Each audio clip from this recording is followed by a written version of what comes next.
we got another crazy live stream for you guys planned, and we're going to go through a whole bunch of crazy stuff. As always, we will be covering the news, but it seems like Steven Crowder, you know, the crossdresser right here, Steven Crowder struggles with his gender identity, and that's why he don't want to claim non-binary or whatever, but that's exactly what he is.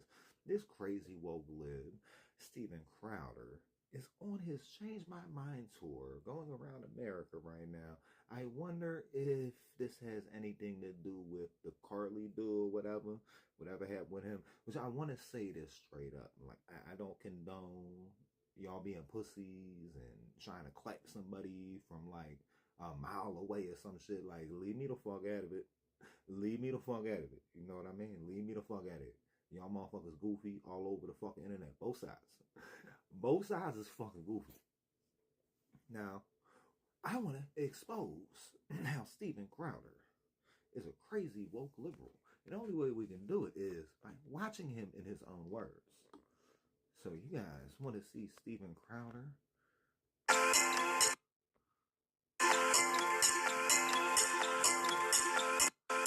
Oh, I can't do it like that. Give me 1 second, chat.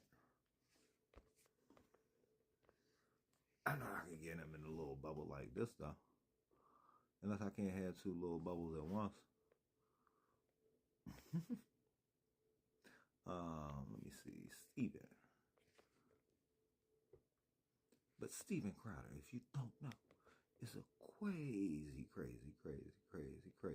Let's assume that I'm not lying to you about all. Welcome to part 2 of this installment of Change My Mind. Okay.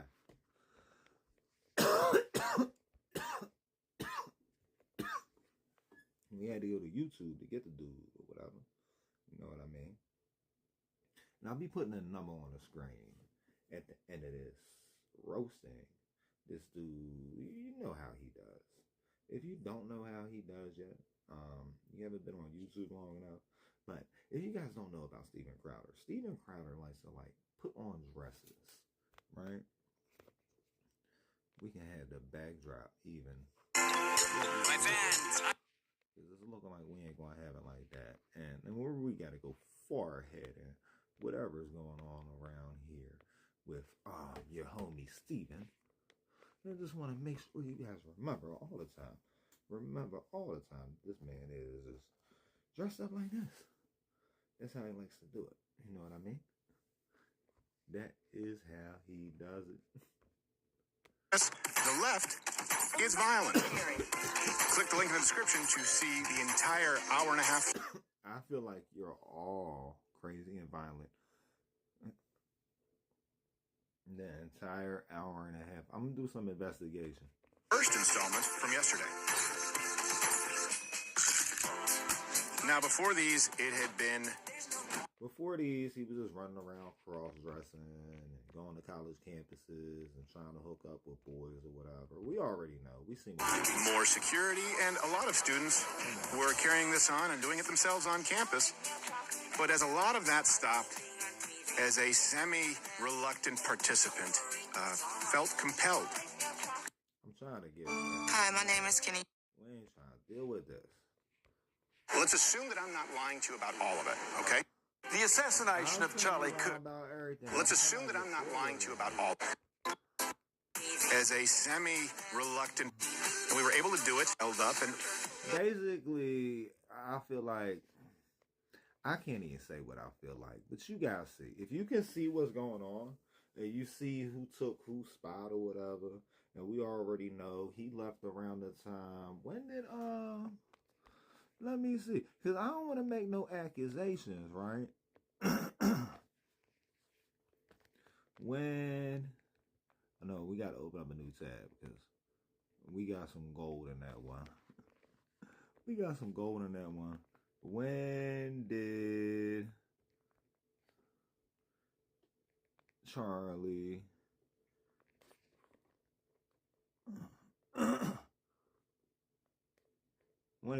Kirk meet his wife? I don't care about his wife. I didn't even know that dude was married, and a lot of y'all is goofy talking about his wife. Starts They're going to say he's been a Christian forever. TP USA. 2012. Turning Point USA, 2012. Charlie Kirk and Bill Montgomery. He started that shit 2012? I've never even heard of that shit until like a couple years ago. Wow. True goal by the end of this is that someone maybe actually changes their mind. Maybe me. Usually not, but maybe. And the good news is you're not going to change your mind because you're like, bro, you don't even accept reality. Pop-up crowd was respectful, and the conversation was highly productive. What part of progressivism do you think comes with that? I mean, like racial division, gender division, classist division. Right. You see what he on? That's what that dude on. That's all he talk about. I mean, you don't see the right saying, hey, these people are fascists and they want to genocide you. No. Okay, well, mostly. When Marx wrote his communist ideologies, it was conservative-based. Now, I know out of context that may seem pretty bad, but if you click the and talk, and I was... It's a higher... I think you're but I was assuming... Oh, he's just going to have everybody out of context? Hold the fuck up. Not lying. So sit back. And do you mind moving in so I can hear you a little bit? I don't mind. Don't get cozy. Get cozy. Come on, move on. He's like, can you get up on me because like I'll show you guys. I'm gonna show you. So Jacob, you prefer Jake? Jacob's good. Okay. I don't know how familiar you are with this segment or this kind of piece of content, what we do. Let me explain to you first what it's not. Sure. And I mean this genuinely. It's not gotcha. It's not designed for reels, clips, dunks, owned. Our conversation will be uploaded in its entirety. The ideal scenario is that we actually have a productive civil discussion. He's going to clip it all over the place and put it on TikTok. That's not always possible. I mean, that's what I would like. So. Yeah, okay, good. And the premise today is, and I would assert, that predominantly the left is responsible for a large portion of the political violence in this country and the tenor and tone. To a point that I think needs to be dealt with, or certainly at least conversationally. That's not to say that there isn't political violence across the board, but again, predominantly coming from the left.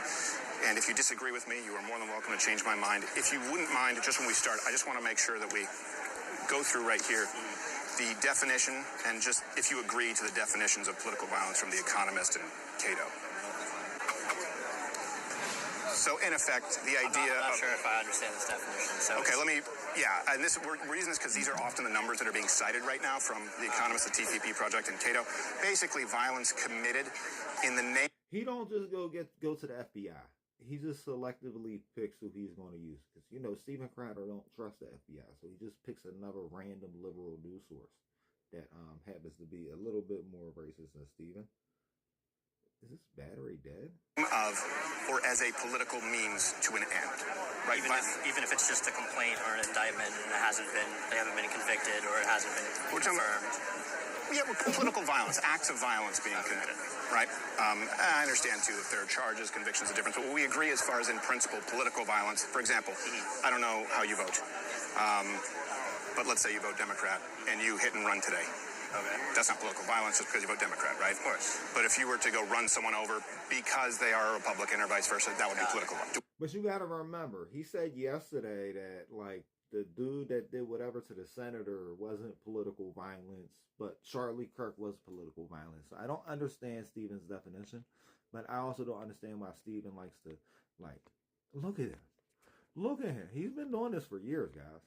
He does this for the Change My Mind series every year. Every year. I think it's like his Halloween costume thing. This is when he was first coming out the closet right here. You agree? I agree with that. Okay. And on that premise, I believe it's predominantly coming from the left. And you are welcome to change my mind or tell me where you disagree. Sure. So I guess I just want to first ask, obviously, the Charlie Kirk thing is massive. I'm not super familiar with what other acts of political violence have occurred recently. Maybe you could tell me, because other than the Charlie Kirk assassination, I don't know what else has occurred. Right up the road here, ICE, people were shot. 3 were shot, 1 was killed at an ICE facility. done in the name of anti-fascism. There were bomb threats at another ICE facility in Alvarado, Texas. Okay, well, that's why I asked about the complaint. So is it political violence to threaten something if there were bomb threats? Like, does that count as political violence? We would have to, well, I would say this. We'd have to apply the same standard to both, right? Okay. So I'm just using examples according to the standard where right-wing political violence has been included. I understand in the ideal, right, you'd be going through a conviction. But for example... So now we're at the point where this liberal arts major plays word games or whatever. You gotta remember, this dude's author.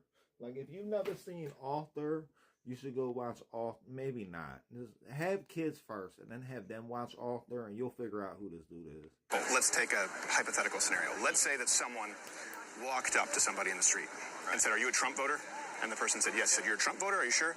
Bang, bang, shot him, killed him point blank, and then said, "I got him, I got the Trump voter," and then was shot by the police. We would still consider that political violence if there's documentation of that, right, on camera? Sure. Okay. So you would agree with that? Yeah, I would agree with that. I mean, I'm just... Okay, I want you to watch this because this is it's in Portland.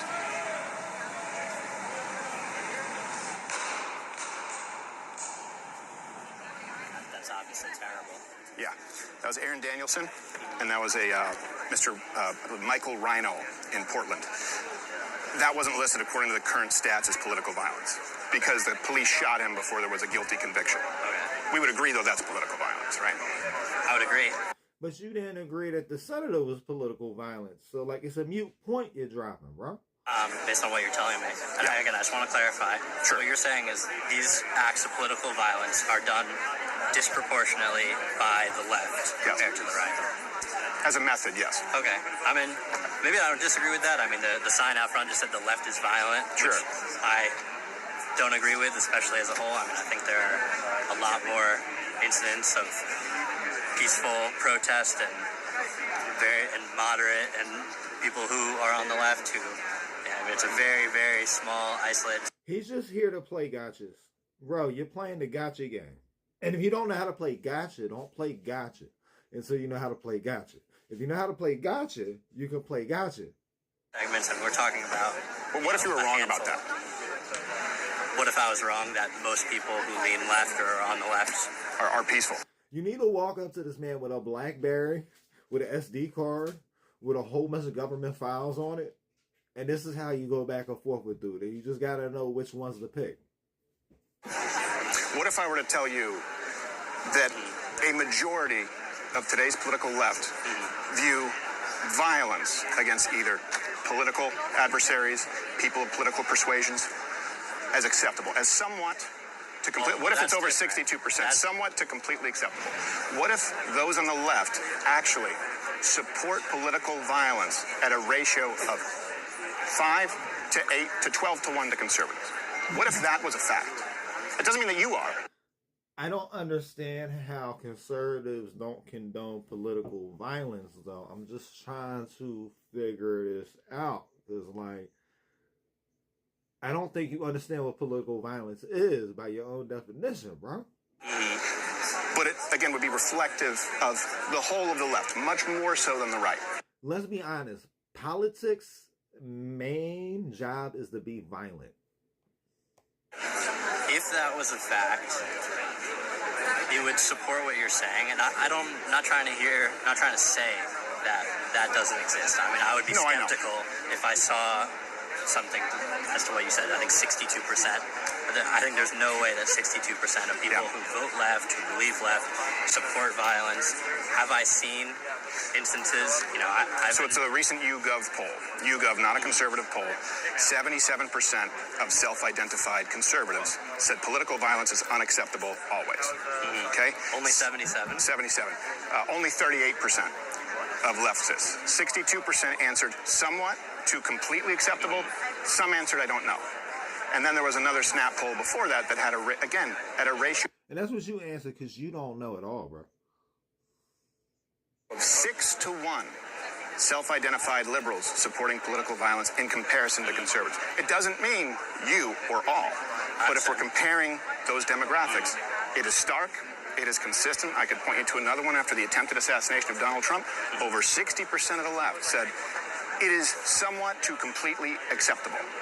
I mean, again, I'd love to, see these polls, and if those are representative, I totally agree with you. I don't think it's okay to support political violence. I'm honestly a little shocked at how low the conservative, only 77%, I would have. Because you didn't come with numbers. You got to come with numbers. If you're not ready to come with numbers or pull your phone out and be like, listen, dude, I can do my own research. Come on, buddy. Go put your fucking binder back in your book bag, okay? It could be like 99%. Yeah. You think it'd be 99% of the left, according to your premise, right? But it's 38. That is what I would think, and it's not been my experience that most people who are on the left do support political violence. I will say, and this has troubled me, is I have seen members of the left support, for example, Hamas. I have seen members of the left not condemn Charlie Kirk assassination or who have spoken out as being happy about it. I just don't think that... Honestly, motherfuckers wasn't supposed to have to speak up about that shit. The only reason why motherfuckers spoke up about that situation was mainly because of goofy motherfuckers like Steven calling for conflict. Is a majority of the population. I would be very curious to see these polls, but matter of fact, that's not been my experience. So someone, one second, we have the QR, because we actually have a QR code so you can see all the sources. That'd be great. Yeah, great. They should have had that earlier. So you're giving him a document. You're going to get this motherfucker a PDF on a QR code. I don't even need your QR code. Why don't we just talk about the points? The fuck is we doing? You're going to make him look at your points? This later. I mean, we're just here. No, but I want to give it to you so you can access it. And by the way, I do think, just to be clear, I think that your heart is in the right place. And I think you're honest in that this is your perspective, because we all know your heart's in it for the money and you don't care about nothing else. You probably think it's abhorrent, as I do, political violence. Right. And here's why we're having this conversation, okay? For example, see, we have bulletproof glass and basically a small platoon here. Yeah, it's scary. I can imagine it is. But before this last... And you gotta think, he picked this up immediately and had all this shit ready. What the fuck do you mean you got bulletproof glass around you in a fucking tent in the middle of a campus?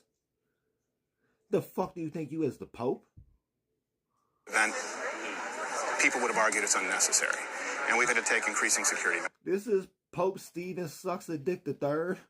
I can tell you that the reason I stopped doing this for years is because every single time, there was some serious violent action carried out. There were rocks thrown, concrete milkshakes, people trying to slash tires, Molotov cocktails, and no one would listen. There's a reason that Charlie Kirk had security before he was assassinated, right? There are a lot of close calls, and you saw the one that got through. And the rhetoric was always, you're fine. You're fine until you shed blood. Look, I completely agree. I mean, there's definitely extreme political violence. I have seen it happen. The whole country just saw it happen. I just think But can I just finish that one? But what do we talk about, Pope Stephen Sucks a Dick? That the entire left is violent. No, the left is violent as an ideology and as a majority, which you'll see with the stats that I present to you. But here's the thing, and this is a genuine concern. There's no off-ramp here. Let me explain to you what I mean.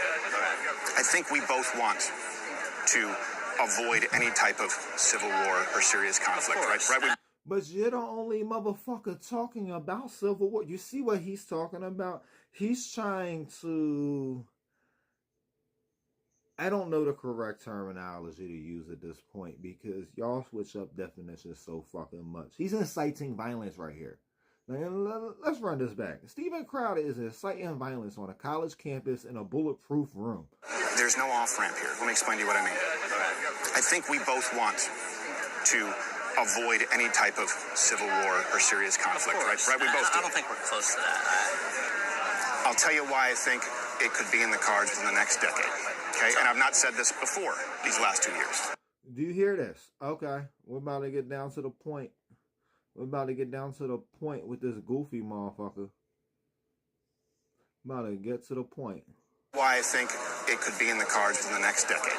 Okay, and I've not said this before these last 2 years.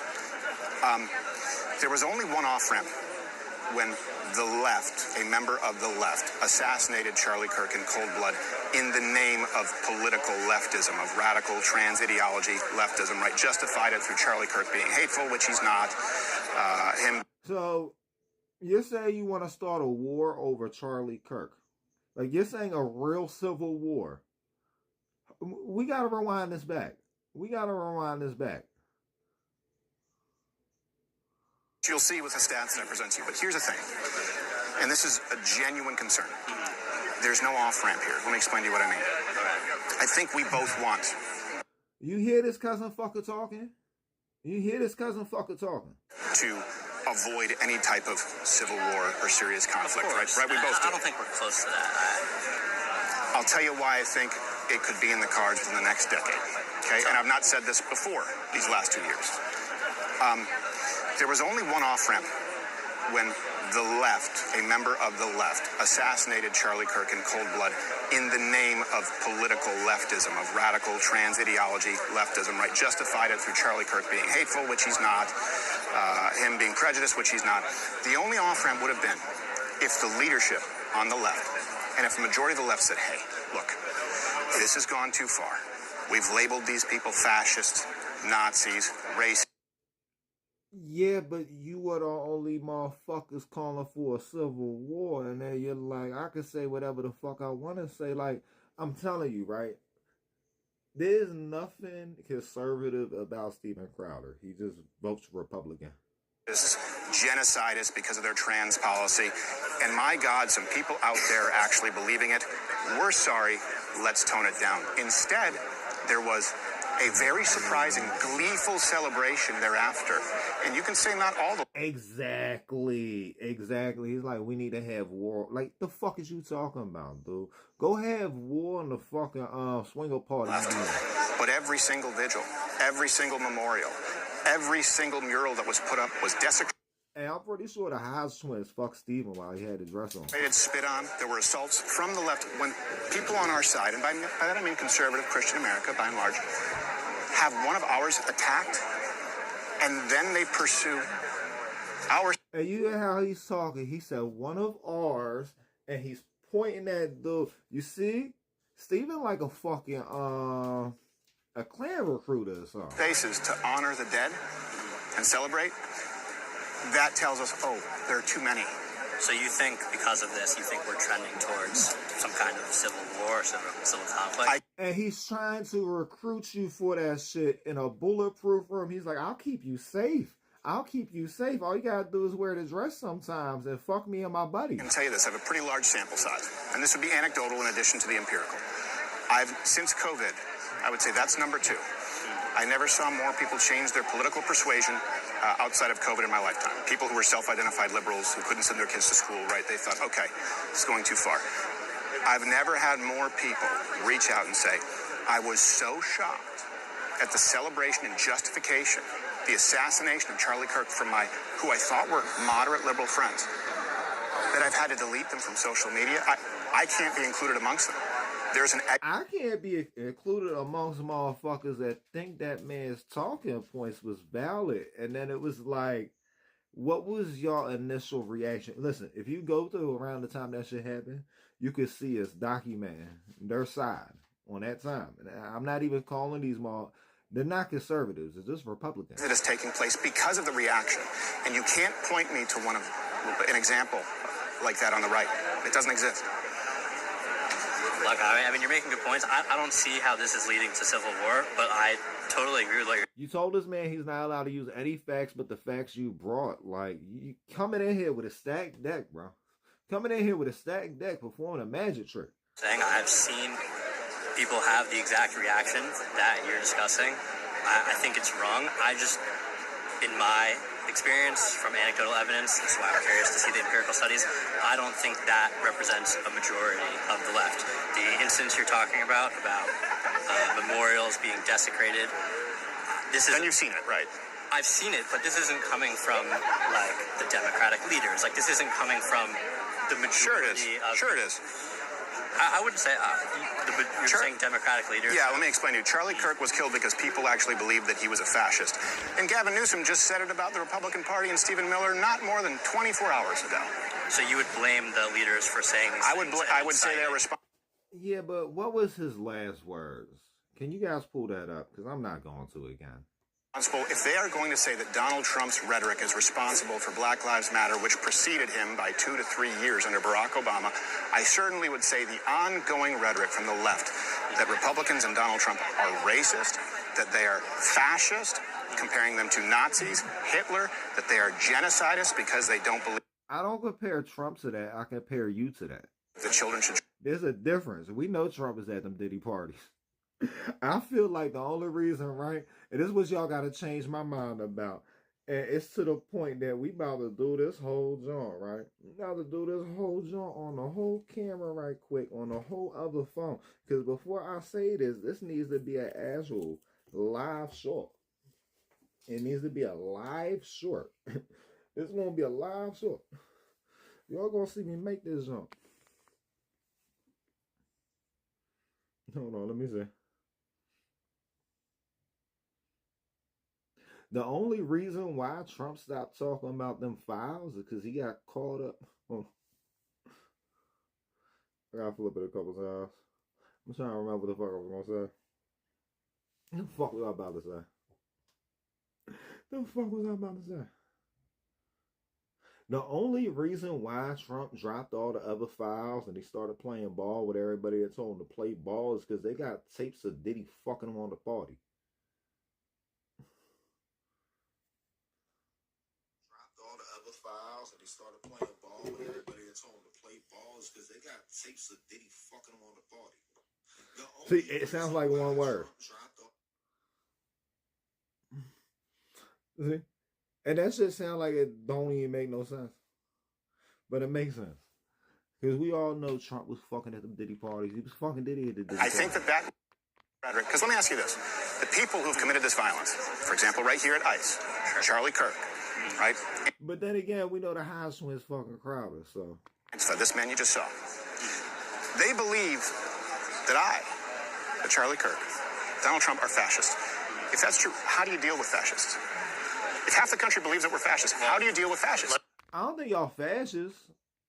I just think you and Charlie Kirk, I don't know who the other dude he said was. Maybe not the other dude, but him and Charlie Kirk, they definitely racist. And not Trump. I don't think Trump racist, but I also don't think we see Trump anymore. Does that make sense? Ballot box. Let me break this down one at a time because that was a lot. Okay.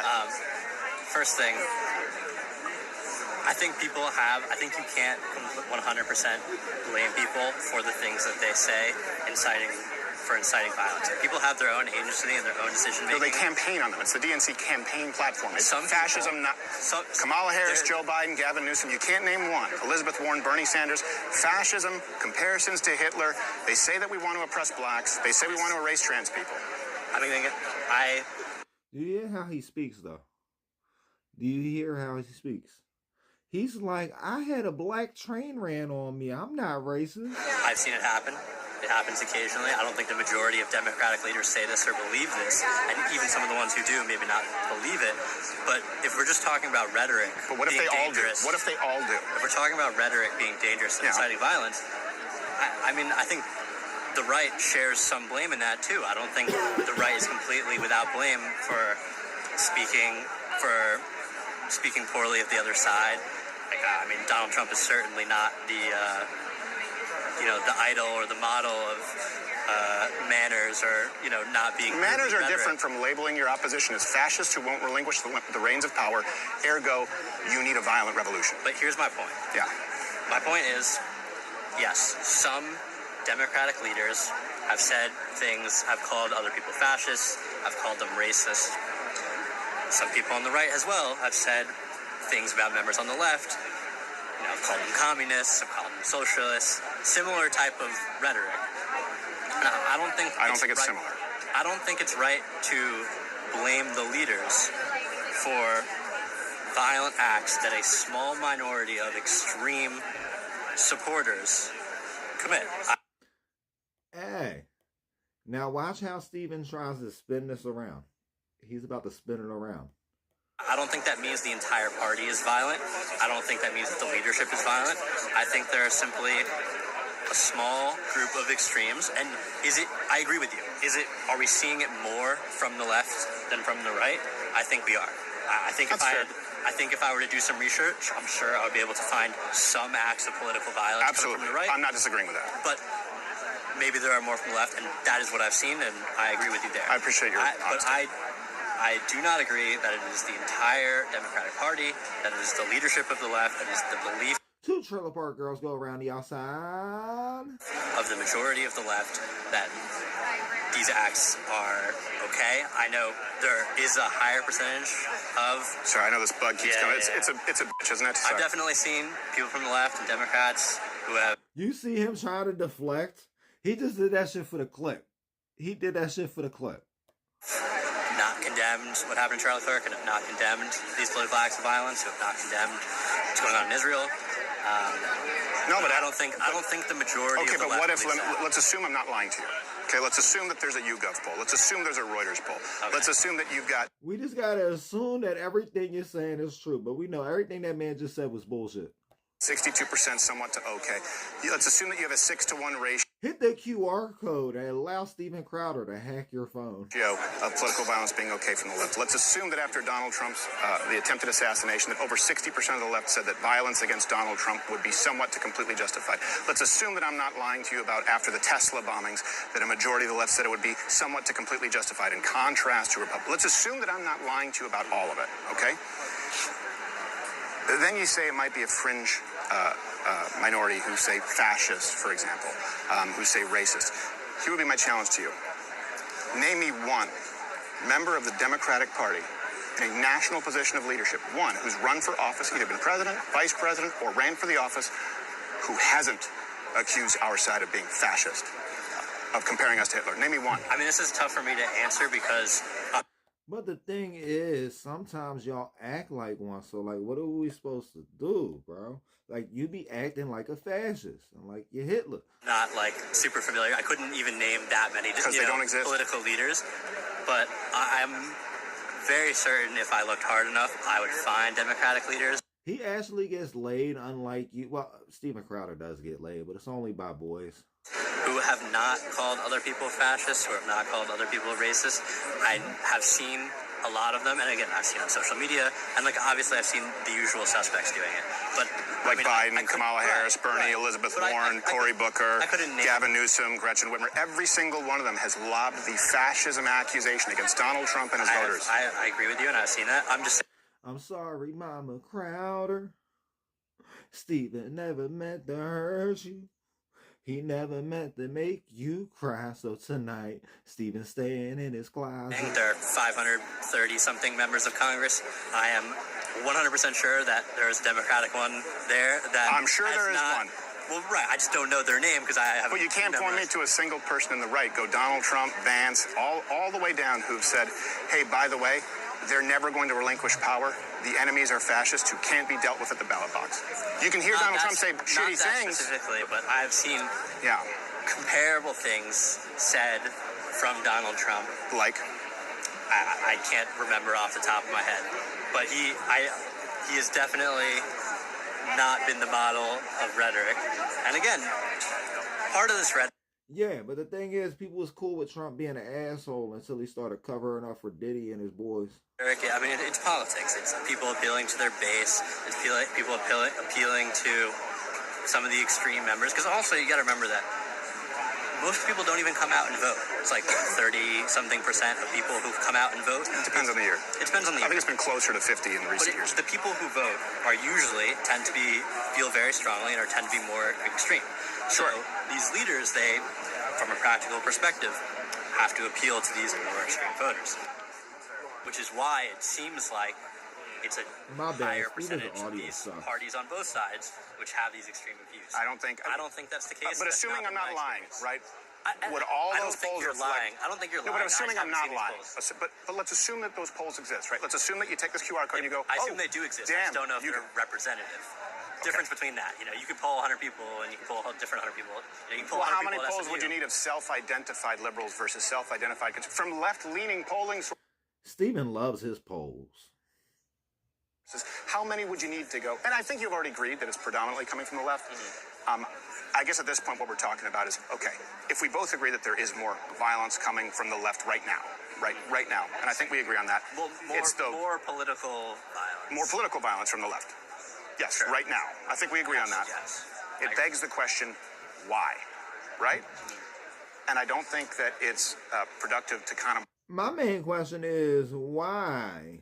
Why, Mr. Steven, are we still having this conversation if you realize this man don't know what the fuck he's talking about? Both sides that because it's not a both sides. It's a disproportionate percentage on one side. Also, I think, if we both, for example, you and I can find common ground. I think this has been hopefully respectful. I think so too.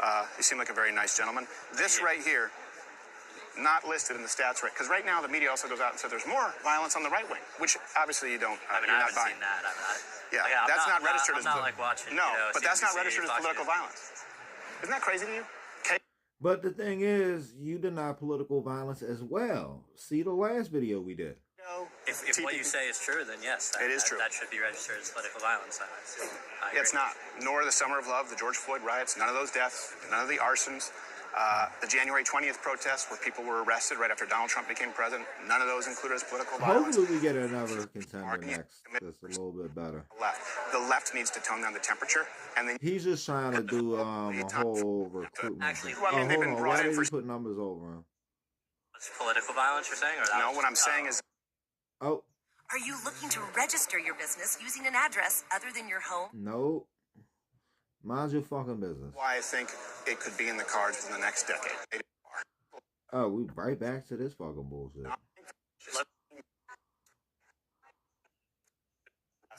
We tired of this dude, though.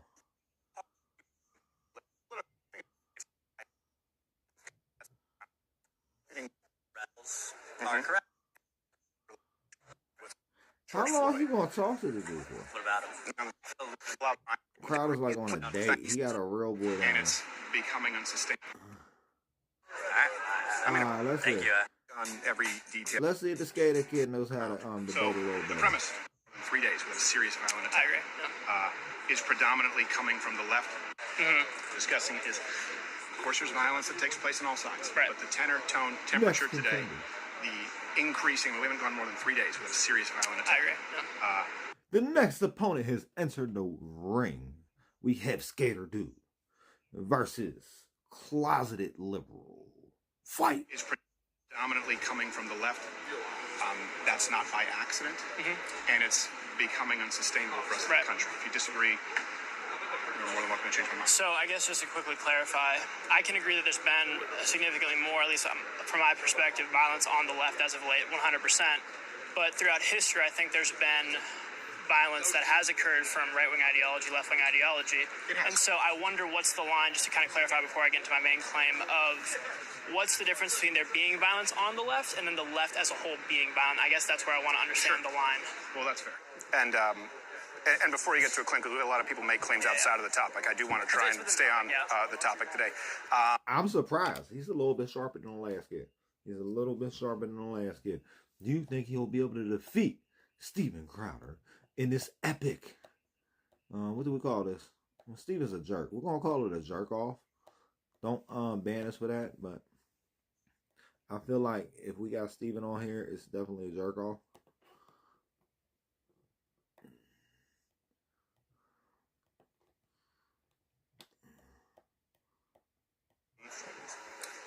An act of violence would be, for example, someone on the left, Charlie Kirk, being assassinated. Would we agree? Absolutely. Leftist violence. Okay. Here's the reason that this is such a boiling point.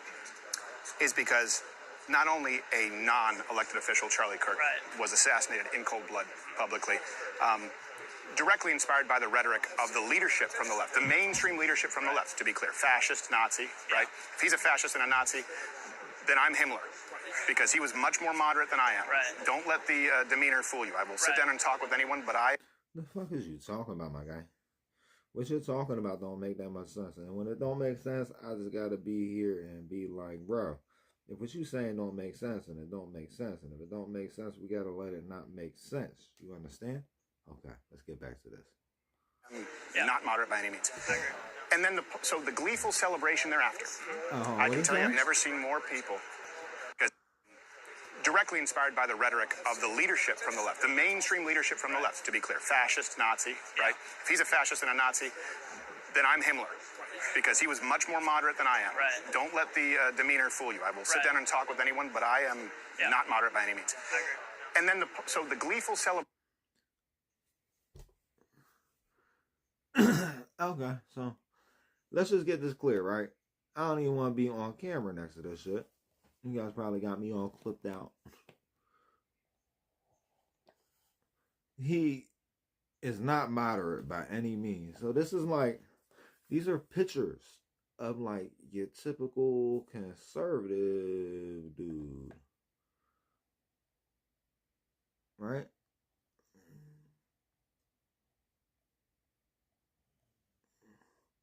Like, he's been doing this for a long time. Like, this is him. He goes out in public like this. He goes out in public like this. He is not moderate by any means. So, if you go out in public like that, you're not moderate. What the fuck are you? I'm just asking. Thereafter, I can tell you, I've never seen more people leave the left. COVID would be number two. People said, I didn't realize that my friends would celebrate this kind of bloodlust. And then poll after poll, for example, after the assassination in cold blood of Charlie Kirk, the YouGov poll showed that 77% of self-identified conservatives oppose political violence in all forms. Only 38% of liberals. And there were other snapshot polls that show that the left supports political violence. Like I said last time, all politics is violence. I don't think politics should handle anything other than violence. We got the rest of this shit. In one degree, from varying degrees, at a ratio of 6-1 to conservatives. Right. And after the assassination attempt on Donald Trump, over 60% of those on the left said there was someone. No, let's just keep 100, because, like, we paying enough to keep this shit going. So, like, if y'all wasn't taking everybody's fucking money left and right? And you let everybody hold on to their own money, shit would actually work. To completely acceptable, you do not find an equivalent on the right. Does that answer your question? To an extent, I think I guess where I kind of want to further clarify is, so I can agree that the current climate and the current rhetoric has definitely pushed people towards violence. But I think we can agree that certain ideas can exist outside of the current climate, right? Like certain maybe things on the left are like higher marginal tax rates. Higher marginal tax rates, or maybe like someone being like, let's say, pro-gay marriage, or just some traditionally left-wing policies in the current climate. I would say that progressivism and leftism is inherently violent as an ideology because seizing the means of production and distribution requires force in comparison to traditional conservatism. But yes, the ideals, for example, can exist outside of violence. Yes. Okay, I guess that clarifies it. And I guess then I want to ask, because I'm a Christian myself, I know you are as well. Yeah. I watched your show, and I was really, really frustrated with the whole Charlie situation. I was kind of distraught about it, and I didn't know how to kind of move forward. And I know you said on your show that as the right, we need to have, correct me if I'm wrong, righteous, lawful. Why does his voice sound like this? Is it just me, or does this dude's voice sound like it's a whole bunch of fucking buzzing bees? Bro, why do you sound like bees? Violence against people who want to perpetrate, events like this. And I guess I just wonder, how do we deal with that to be firm and call a spade, but then also not and set our own rhetoric back? Because I think that I can see how. I'm from San Francisco, so I'm sorry. It's okay. How many poop piles have you had to physically avoid? Or are you far away from downtown, just the Bay Area? I'm in the city, but I'm not close to downtown, so I'm a little bit away from it. But so there's this poop all over San Francisco. Is that actually like a real thing, guys? Actually, the first political video I ever watched was your video over here at SMU. Oh, okay. And I didn't even know, but so. All right. But I guess what I'm trying to say is, where is that line? Because I do worry, again, as someone who wants to be Christian, wants to, evangelize and bring people to my point of view. Yeah. How do I do that without? I'm just confused. I don't give you want to be Christian? So you're not a Christian yet? How does this work? Being like ostracizing, I guess. Sure. I'll tell you where the line is right now. It's the law. Yeah. And what I mean is, and I've talked with people about this quite a bit, and Charlie did his own thing in his own version, which was very different, but I started. Be Christian, wants to, evangelize and bring people to. Okay. And I didn't even know, but so. All right. But I wanted to rewind it before I told you guys I'm about to rewind it, because I gotta see what the fuck he was talking about, because it sounded like, where the fuck did he start saying, there's the line? Like, you could tell. Steven Crowder should be a fucking preacher. I guess what I'm trying to say is, where is that line? Because I do worry, again, as someone who wants to be Christian, wants to, evangelize and bring people. white lines. The more I see, the more I do. Running through my mind. My point of view. Yeah. How do I do that without, again, being like ostracizing, I guess? Sure. You know? I'll tell you where the line is right now. It's the law. Yeah. And what I mean is, he asked about the line of being a good Christian and you go to the fucking law. This is how you know Christians either can't read or they can't read the Bible. I don't know which one. and I've talked with people about this quite a bit, and Charlie did his own thing in his own version, which was very different, but I started this in 2016, 2017. Right. There are really only two people who know what it's like to be in that chair. Right. Even though they're different, but I'm saying it's the most comparable thing. And this is not the first time we've had to have this kind of security. I don't know if you saw, we had a highlight reel of the attacks, the rocks, the punches, the milkshakes. And here's the thing. There have been times in the past where I have put myself and my team at risk when I would have been well within my lawful rights to not. And what I'm saying is, so you may not be super familiar with hockey. Do you? A little bit. Okay. I've seen a few games. So let me draw an analogy for you. What I'm talking about is within the bounds of the law. And yeah, remember, Steven Crowder is a Canadian. All he wants to do is talk about hockey. I believe my words were ruthless, lawful violence in defense of our own. I said righteous on accident. No, it was worse. I said ruthless. Okay. And I don't run from it, and I stand by it. Changing the temperature and tone. So the last time we were at SMU, or that first time, I should say, one of the camp. Dare Two Genders Changed My Mind? Is that one? I believe so. SMU was one of the first ones that was some of the first ones I was with a sandwich board and a morph suit because it didn't start on campus. I remember you'd walk around with it. Yeah, and then I had someone shove me and I was like, I can't defend myself. I'm basically a mascot. There was someone who worked there at SMU who said, why do these guys, this was back then, why do these guys need all this kind of security? He's talking about dressing up, right? Basically a mascot. Is this when he was wearing a dress? Is this what he uses to justify him walking around in women's clothing? Because it's easier to hide vests than like 3-piece suits and shit.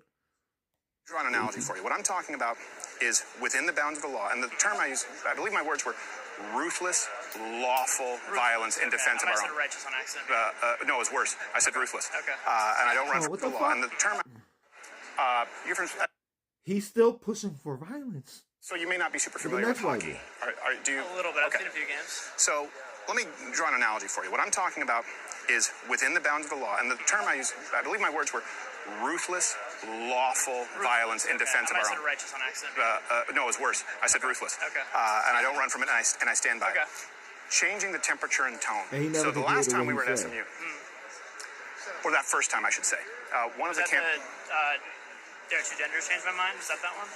I believe so. SMU was one of the first ones that was some of the first ones I was with a sandwich board and a morph suit because it didn't start on campus. I remember you'd walk around with it. Yeah, and then I had someone shove me and I was like, I can't defend myself. I'm basically a mascot. There was someone who worked there at SMU who said, why do these guys, this was back then, why do these guys need all this? Oh, so he's talking about when he put on like spandex. This dude's been fruity. Kind of security. My dad was my security back then. Really? I know that. He said, Maya Angelou spoke here. She didn't need that. And my dad said to him, he said, and why do you think that is? Yeah. And you could see his face change. And he got it. And he said, we'll get you what you need. Right. Then, unfortunately, we had Because you be out here trying to antagonize people. Goofy. faculty. And we had people in the administration who made us move. That put us at risk. Yeah. We had the right to be there. We had people come up and commit acts of violence. We had people pick up rocks. I don't know if it was SMU, TCU, UNT, try and hit me over the head with it. And what we did was we said, hey, please stop. We would move locations. Right. And I've had members of my team assaulted as a result. And what I'm saying is we need to change the tenor and tone. Let me really clarify this. Hopefully this helps. I hope that people out there like, what's his name, Destiny? Yeah. I hope that he's able to do his copycat, change my mind with no security as he does now for the rest of his life. Right. And I've never called anyone to go commit acts of violence. Right. Does Destiny really do change my mind?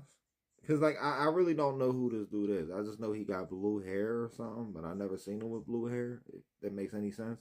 I want them to be deathly afraid of coming into our group and assaulting our own. Right. I feel like a shepherd, an unwilling shepherd, who didn't do his best to protect his flock. Right.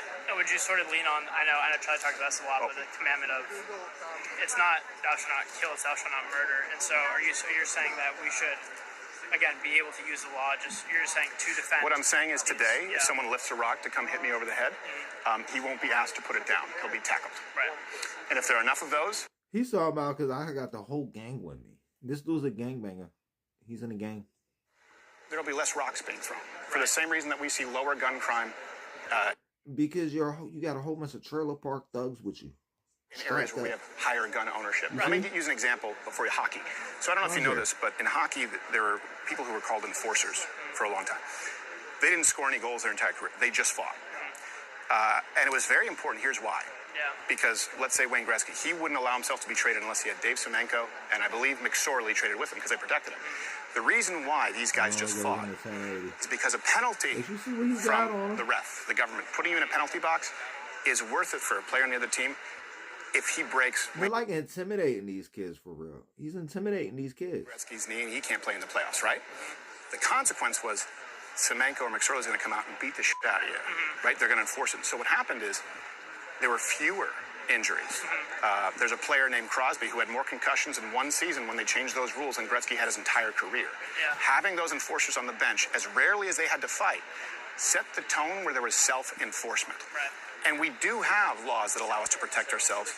And unfortunately, we've foregone them to the point where now you have liberal prosecutors, DAs, and judges, where you have someone like DeCarlos Brown Jr., who was let out 14 times before he killed Zarutska on the subway. Yeah. And you know what else? The culture of passivity is why no It's because you don't even know the numbers that you made up. helped her. You're right. And she died in public, but she died alone. Yeah. And I don't think that's empathy. Right. I hope that clarifies. It's changing the temperature where they don't think we're sitting ducks. Yeah, no, I can agree with that. I think you've changed my mind on the understanding of that. But I guess where I'm still like my mind. Yeah, you know, he just wants to let you know he got a whole bunch of white trash on go. Disagreement is, again, I know people who are maybe more classical liberal or moderate to San Francisco standards, so take that as you will, who did mourn the death of Charlie Kirk, but won't change their mind and go to the right. But I still wouldn't call those people violent, even though they're on the left. I could agree maybe extreme leftism is violent. I could, No, I'm not calling them violent. So I understand that, but I guess my concern is then with the... Yes, the fuck you did, you fucking liar. Again, I think you're a very intelligent person. I think you're very thoughtful, and I think you think about things, have your sources, but I know a lot of people aren't. You give me too much credit, sir, but thank you.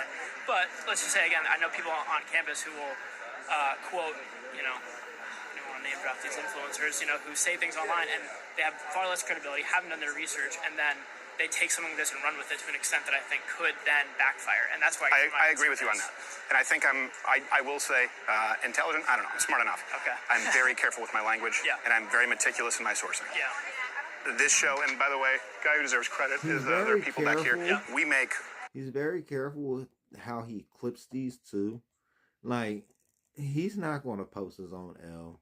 He already said, I got bullies behind me with guns. So, like, I'm not arguing with nobody out here. Let's see. Will this dude beat him?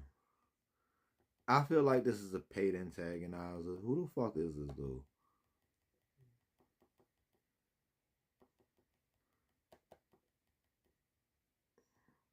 Okay. Up next, and this one's a little bit of a flyer, but we thought we should include it anyway, because why not? Atticus. Atticus? Nice to meet you, sir. Good, strong name, Atticus. What the fuck is a flyer? Thank you, thank you. Today, and the reason for all the security that you see here, out of necessity, predominantly the left is responsible for the tenor and tone and political... I feel like this is a whole bunch of people that just want to sit down and shake this man's hand at this point. Violence to the point that discourse... They're just letting him say anything. May be irretrievable, which is why we're sitting down here. If you disagree, you're welcome to change my mind. Actually, I don't know if the gentleman told you, I was actually here to try to have a more nuanced conversation about agreeing with you. Okay. If that was possible. Okay. I was actually going to say I'd like to have a conversation in the spirit of like Thomas Sowell and Larry Elder, where your ethnicity is more important and your culture is more important, and that is not a race issue. Race is more of a construct socially. Do you see what the fuck is going on right here? I am fucking lost at this point. So did he pack this in the last couple seconds? The fuck is it? The old black rednecks and white liberals book. It's a great one. So on and so forth. And even in America, it's a microcosm inside your ethnicity, even regionally, deep south to Connecticut, etc. Even looking where the term like crackers or honkies come from certain areas in rural, for example, Ireland or the UK. I know Sol is brilliant on that, where I was like, hey, I guess cracker's not all that offensive. We can use cracker. Yeah. So more or less the conversation I'm trying to have with you is, as white gentlemen, what is it? A very white gentleman. Very, very. I'm reflecting. You give Larry Bird a run for his money. I come from a family of gingers. I get some of it in my beard. I have the three-pointer, type of thing. But... So he's pretending he got red hair? What the fuck is wrong with Steven? I'm just wondering, inside white culture, if we can call it out, like when we celebrate Larry Elder calling out systemic things that have happened in the past that have caused, the crime rate, etc. What would you say our white culture is? The taking the father out of the home, the putting everybody on welfare for substitution of marriage, etc., violence in music and entertainment. What can white people look back on culturally or historically that's made it since even J. Edgar Hoover's time, where white people are conditioning the Marxism that's leading to all the violence? I mean, Charlie Kirk is the example that this is a Marxist hive. Violence comes out in droves, and when you break it down statistically, 80% of academia is controlled by white people. Yeah. And I'm not trying to be I voted Trump 3 times. This isn't some positive trying to have you into a pointless race conversation. No, and I can't spend too much time on it because we do need to have the discussion about political violence. Curious, is your question? No, he's trying to ask you, are you going to hold white people accountable? Just make sure that I understand this correctly. What is the white equivalent in, for example, our culture taking accountability, like the black community for pulling fathers out of the home? What School shootings, the Megas Law Registry. Take account for that maybe has veered us on the wrong track. More causation than correlation. Okay. Well, I would say, actually, funny enough, one of them would be taking fathers out of the black home, because that goes back to Lyndon Johnson and Model Cities, the Great Society program where we changed the modern welfare state. I would also say it goes back to the 19th Amendment. And I don't mean women voting, but a big change in this country. A lot of people don't realize, because if you say that, they say you're saying women shouldn't vote. That's not what I'm saying. Before that, not all men, very few men had the right to vote. You had to be a landowner. You had to pay taxes. You had to obviously be, there was mandatory enlistment for selective service, the draft, mandatory bucket duty, which is voluntary firefighter service. So voting was actually a duty that came along with responsibilities. And basically under the guise of, hey, equality, but actually there was a socialist movement saying, women, you're going to get the vote. I think a lot of people don't realize most women didn't want the vote. It was over 90%. You can find all kinds of pamphlets from anti-suffragettes. And the reason why women didn't want the vote is because they were saying, well, we don't want to have to. We don't have to be eligible for the draft. We don't want to have to pay taxes. And basically, those in power they said, no, you're not going to have to do any of those things. You'll still get the vote. And there was a period of time in this country where women had the vote without having to fulfill those obligations, and men still did. And so I think... So now he's trying to blame women? He's blaming women. Here we go again. That was a big turning point in voting from someone else and your own self-interest, and that opened the door for people who, for example, never work, never contribute, never serve their country, voting to take from other people. And, that's effectively a slow march towards socialism. I think that's a big part of it. Would you agree with that? Absolutely. Yeah, I would agree with that. I would also put back on you. Where do you see this? So your man's think only rich people should vote.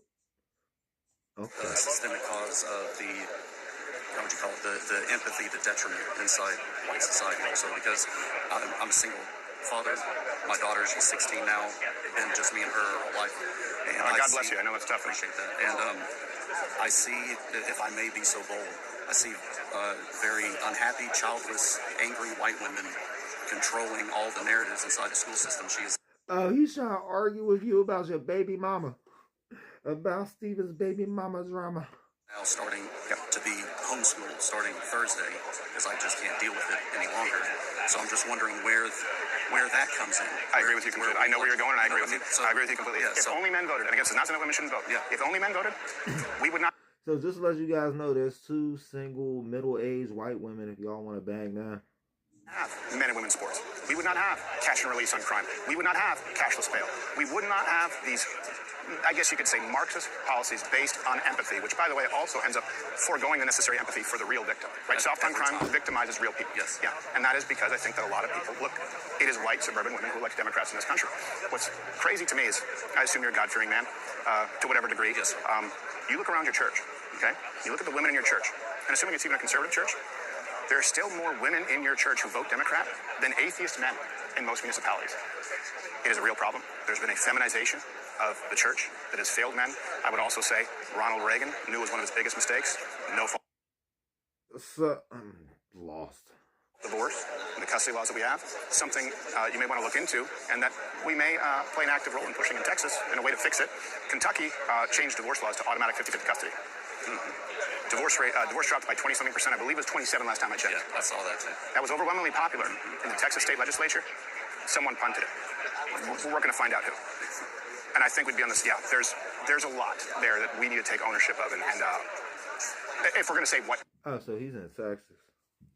This ain't Texas. Quote, white people. Yeah, I using race as an adjacent to ethnicity, culture, and even that's regional, but still ends up creating everybody in academia leaning towards Marxist, progressive, and now they've even, if you go on Grok and ask how they identify, there's even a new identifier, which is radical, progressive, radical leftist, and this is at 30%. Do you know, I had a girl who sat down here in Madison today. Yeah, that's my daughter's name. Oh, okay. Well, hopefully yours is much better. She said that the CCP of China. What if that was his daughter, though? Dickhead? She said that was conservative violence. She said communism is conservative because Karl Marx was a conservative. I tried to get out of that conversation as quickly as possible because you're not going to make any headway with that. She can't. She said that premise is no, wrong from the beginning. and there was nothing I could say. Yeah. And that person's going to vote. That person's likely to become a professor. Yes. You said your daughter's 16. Yes. And you've been she's with you. She's with me. That's a real blessing. I hope you know, like a lot of dads. His daughter's probably the girl he fucking debated. And he's just sitting here. Listen, this is about to be gold. Because he's playing a whole bunch of gotchas with Steven. Like I told you, you got to come in here with the deck stacked against him. And then go in. Let's go. Don't end up with it. Yeah, a lot of dads don't end up with that. And I think here's what I would say to you on a personal level.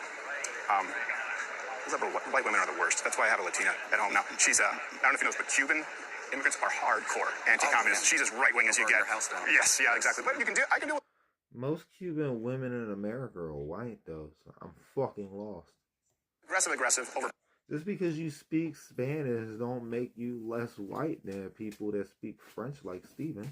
Passive-aggressive, because you know where you stand. Yes. She hates communists. Plus passive-aggressive always comes with a knife. Yes, exactly, it does. Yeah, where you could be cutting, you walk in, we're cutting up your wedding dress in the walk-in closet. It's fatal attraction, boil a pet rabbit. But yeah, I will say we're often taught, and I can see in your mannerisms how respectful you are. You're probably a gentleman. We all have flaws. We're taught how to treat women. And we always get a little bit nervous. We say, yeah, but are women taught how to treat men? Most are not. So in your individual life, especially...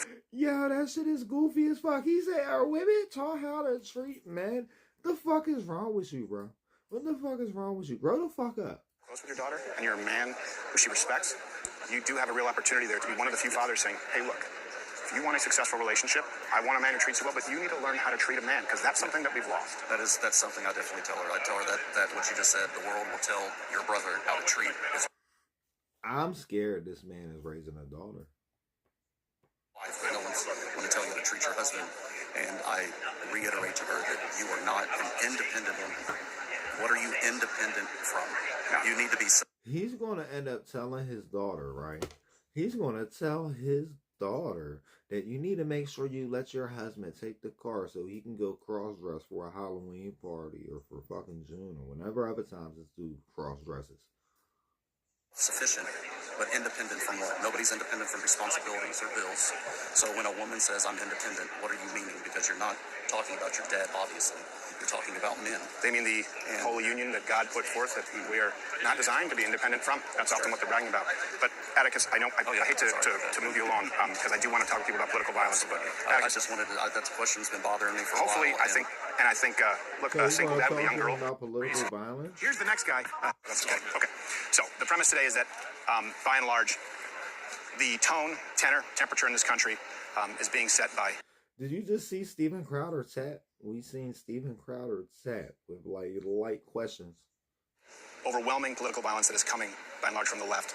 And I'm concerned that it would reach a boiling point from which we can't come back. That's a big reason for sitting down and having a conversation. If you disagree, you're more than welcome to change my mind. See, I agree. So basically, Steven Crowder is going around and looking for diagnosis of people that do stuff in schools, and he's just bringing up the select few he was able to find. The left is fine. I agree immensely with that fact. However, I disagree with the question in itself. So for me, Which question?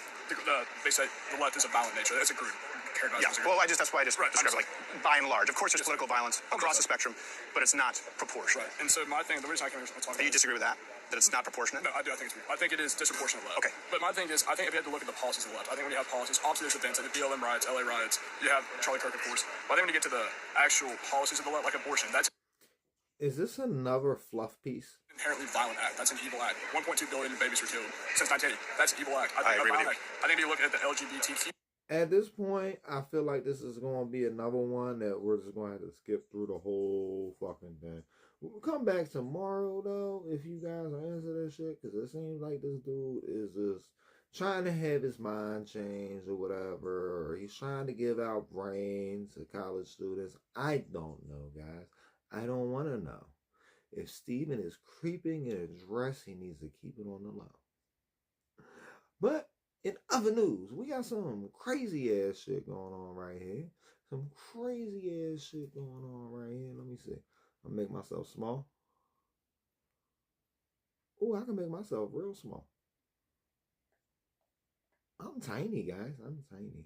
I'm tiny, guys. I'm tiny. I'm very small. I'm tiny. UK terror attack outside packed synagogue on Yom Kippur leaves 2 dead, 4 injured, police say. Police who responded to the scene in Manchester shot the suspect. Wow, they've been distracting you with everything else going on. At least I'm going to give you the real news. You know what I mean? At least I'm going to give y'all the real news. Because this is a little cuckoo. This is a little crazy. I don't know. I haven't even looked into it yet. We're going to look into it together. Suspect dead. You can now listen to Fox News articles.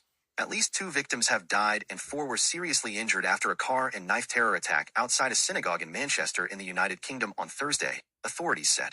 The deadly incident came on Yom Kippur, the holiest day in the Jewish calendar which ends later today, as people gathered at an Orthodox synagogue. The Metropolitan Police in London declared the assault a terrorist attack. The 2 deceased victims were members of the Jewish community, police said. The other 4 victims were hospitalized with a variety of serious injuries. Paramedics arrived at the scene and were seen treating the victims. Multiple people killed in shooting attack on Jerusalem bus. And I'm confused about what's going on or whatever with this, because, like, if you guys seen, they had a lot of, like, rallies in London recently. In a series of posts on X, Greater Manchester Police said officers were called to the Heaton Park Hebrew Congregation Synagogue at about 9:30 a.m. after a vehicle was driven into pedestrians, and at least 1 person was stabbed. Armed police declared a major incident and opened fire minutes later, killing the suspect. Like, this is some of the craziest shit I've heard of, guys. Police said the suspect had the appearance of an explosive device on his body, and the bomb disposal unit was called to the scene in suburban Manchester. Video on social media showed police with guns pointed at a person lying on the tarmac beneath a blue Star of David on the brick building. A bystander could be heard on the video saying the man had a bomb and was trying to push a button. When the man tried to stand up, a gunshot rang out and he fell to the ground, flopped on his back, and then rolled onto his side.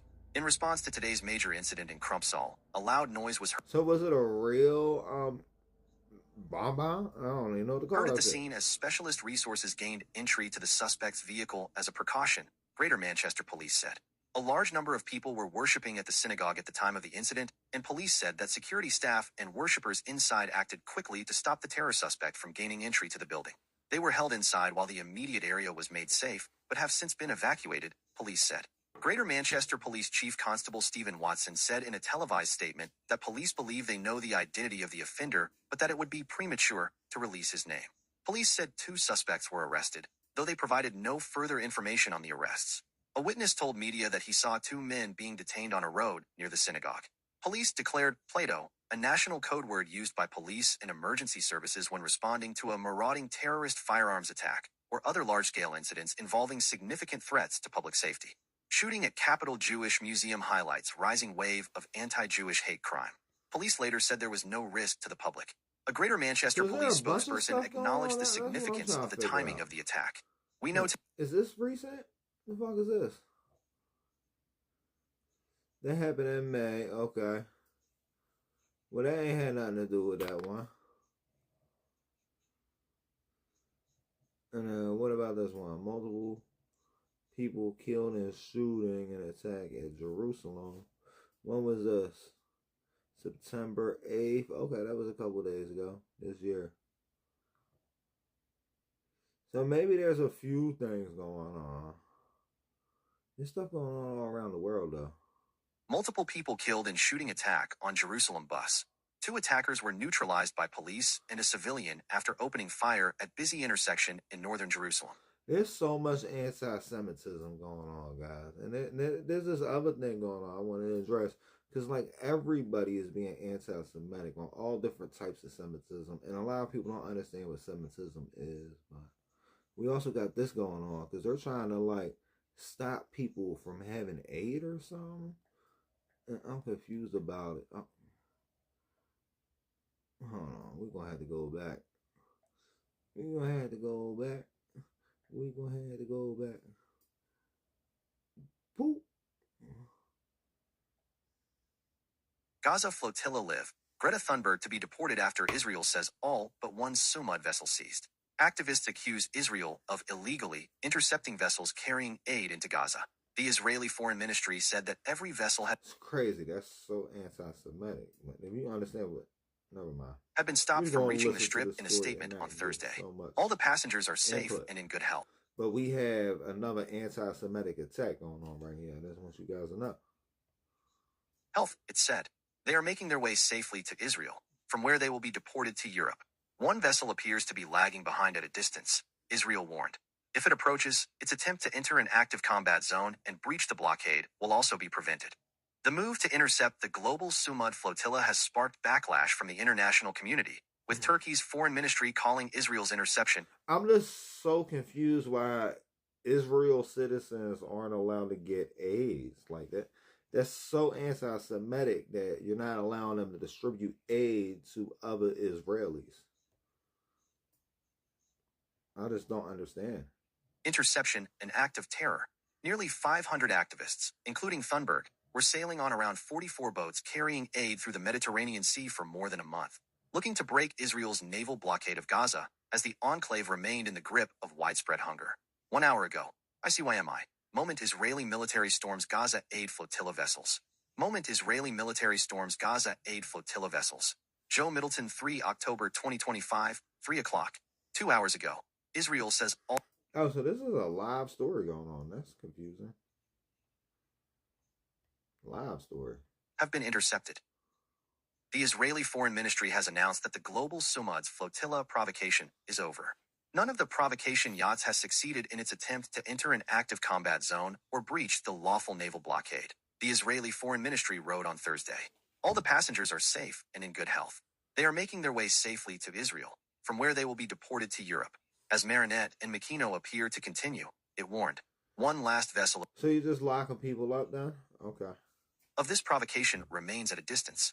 If it approaches, its attempt to enter an active combat zone and breach the blockade will also be prevented. Joe Middleton 3 October 2025, 2 o'clock. 3 hours ago. So you're just not letting people go through your Civil War blockade or whatever you call it right here.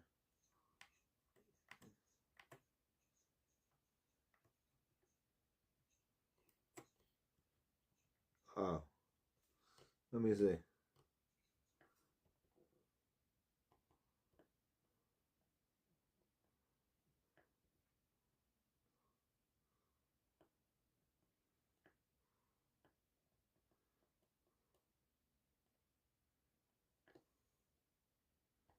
Joe Middleton 3 October 2025, 3 o'clock.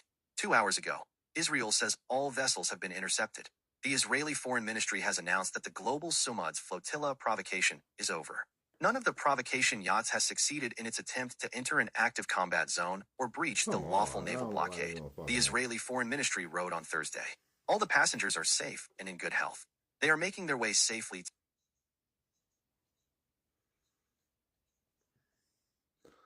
We're going to start getting rid of some of these joints because we don't need all this. It's going to be keeping the phone slow up. So we got something going on with Trump. I forget what the fuck's going on. Oh, yeah, he's threatening to, like, just say, fuck everybody. I'm going to shut everything down, okay? Cool. Trump openly threatens to use shutdown to target Democrats for cuts. Story by Ivan Pereira. 4H. President Donald Trump on Thursday openly threatened to use the government shutdown to cut federal funding to Democratic-run states and cities, contradicting Vice President J.D. Vance, who said the day before the White House would not be targeting Democrats. Trump was expected to meet with Office of Management and Budget Director Russ Vought on Thursday to discuss the cuts, and made it clear in a social media post and in recent interviews that he is targeting Democratic agencies.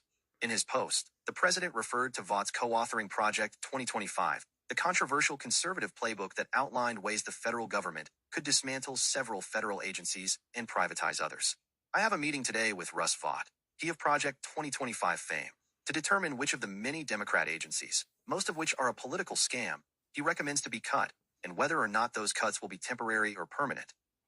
So basically, he is doing the Project 2025, but I thought she didn't do the Project 2025. I thought she had the Agenda 47. So I thought Agenda 47 was a lot bigger and better too. So like, if you had a bigger and better policy or whatever you wanted to do, why the fuck do you have to get this other dude to tell you what to do? That sounded like some real cuck energy right there. But we already know Trump likes banging Diddy in there. President wrote on social media. He called the shutdown an unprecedented opportunity to make cuts after earlier saying he could save billions by clearing out deadwood. What is Project 2025? A look at the conservative presidential wish list. White House Press Secretary Caroline Leavitt on Thursday could not give more specifics on what define Democratic agencies. We're going to look at agencies that don't align with the administration's values that we feel are a waste of the taxpayer dollar, she told reporters, saying the threat of mass firings is very real. During a White House press briefing on Wednesday, Vance was asked by reporters about Trump's past comments indicating he would go after Democrats during the shutdown. Vance denied that the president was singling out that party with his threat. We're not targeting federal agencies based on politics, Vance said. We're targeting the people's government so that it as much if possible of the essential services get to continue to function. Vance's comments came hours after Vaught announced that he would end millions of federal funds for New York and New Jersey infrastructure projects championed by Senate Minority Leader Chuck Schumer of New York. Shutdown enters day 2 with no end in sight, looming federal firings. Legal experts, federal unions, and some Democrats argued the Constitution and federal law allow only Congress to declare cuts to federal agencies or remove them entirely. Speaker Mike Johnson, however, defended Trump's move, saying Democrats had handed Trump the keys to the kingdom by forcing a shutdown. The top House Republican argued Trump and Vaught are going to look to see for the administration's priorities first, sure that those are funded. And so those are some very serious determinations that have to be made. We want to protect hard-working federal workers, and these are people who protect all the rest of us, Johnson said. He, however, insisted without more details that Trump's potential firings were within his powers. Is it constitutional? Is it lawful? Is it part of our system? Of course it is. It always has been, Johnson said without giving more details. The White House has not provided more details on the legality of Trump's threats, nor has it responded to questions as to how firing people who are not getting paid would cut down on waste. ABC News' Allison Peckhorn, Karen Travers, and Isabella Murray contributed to this report. Nathan Howard / Reuters, photo. President Donald Trump answers questions while childhood cancer survivors and their families gather in the Oval Office at the White House, September 30th, 2025 in Washington. U.S. is engaged in formal armed conflict with terrorist drug cartels, Trump says. U.S. is engaged in formal armed conflict with terrorist drug cartels, Trump says. Kevin Lamarck / Reuters, photo. Vice President J.D. Vance speaks with reporters in the James Brady press briefing room at the White House, October 1st, 2025, in Washington. Andrew Caballero Reynolds / AFP via Getty Images, photo. Speaker of the House Mike Johnson. Okay. We out there, John. Get off of that, John. But we gotta check on federal health programs under shutdown. I feel like that had nothing to do with what we was on. Oh, right here. We gotta check on Trump's boyfriend. How's Trump's CNBC. boyfriend doing? Elon Musk is telling his followers to cancel Netflix subscriptions. Here's what's happening. Story by Leah Neilkundan. 5H. Elon Musk this week urged his followers to cancel their Netflix subscriptions over a controversy surrounding an animated show and its creator. Shares of the company are down 4% this week. Analysts say the statements might not have as big an impact on the stock as Musk is intending. Elon Musk this week urged his followers to cancel their Netflix subscriptions over a controversy surrounding an animated show and its creator. Musk on Wednesday posted on his X platform saying, "Cancel Netflix for the health of your kids." What animated show is it though? Like, is it meant for kids? Like, have you seen Drawn Together? Kids. The post was in response to an image accusing Netflix of carrying out a transgender woke agenda. The controversy seems to stem from conservative backlash over an animated Netflix show, Dead End, Paranormal Park, which features a transgender character. The show That sounds like something kids shouldn't watch. Dead End Paranormal Park? Show was canceled in 2023 after 2 seasons. In addition to several anti-trans posts, Musk also responded to a post criticizing alleged statements made by the show's creator, Hamish Steele, that a prominent conservative X account said mocked the murder of conservative activist Charlie Kirk. Steele responded to Musk's call-out on rival social media platform Blue Sky, saying, "It's probably going to be..." So everybody got to speak up about your, dude. I'm so confused, bro. Like, we don't know him. We don't know him, nor does anybody care. Be a very odd day.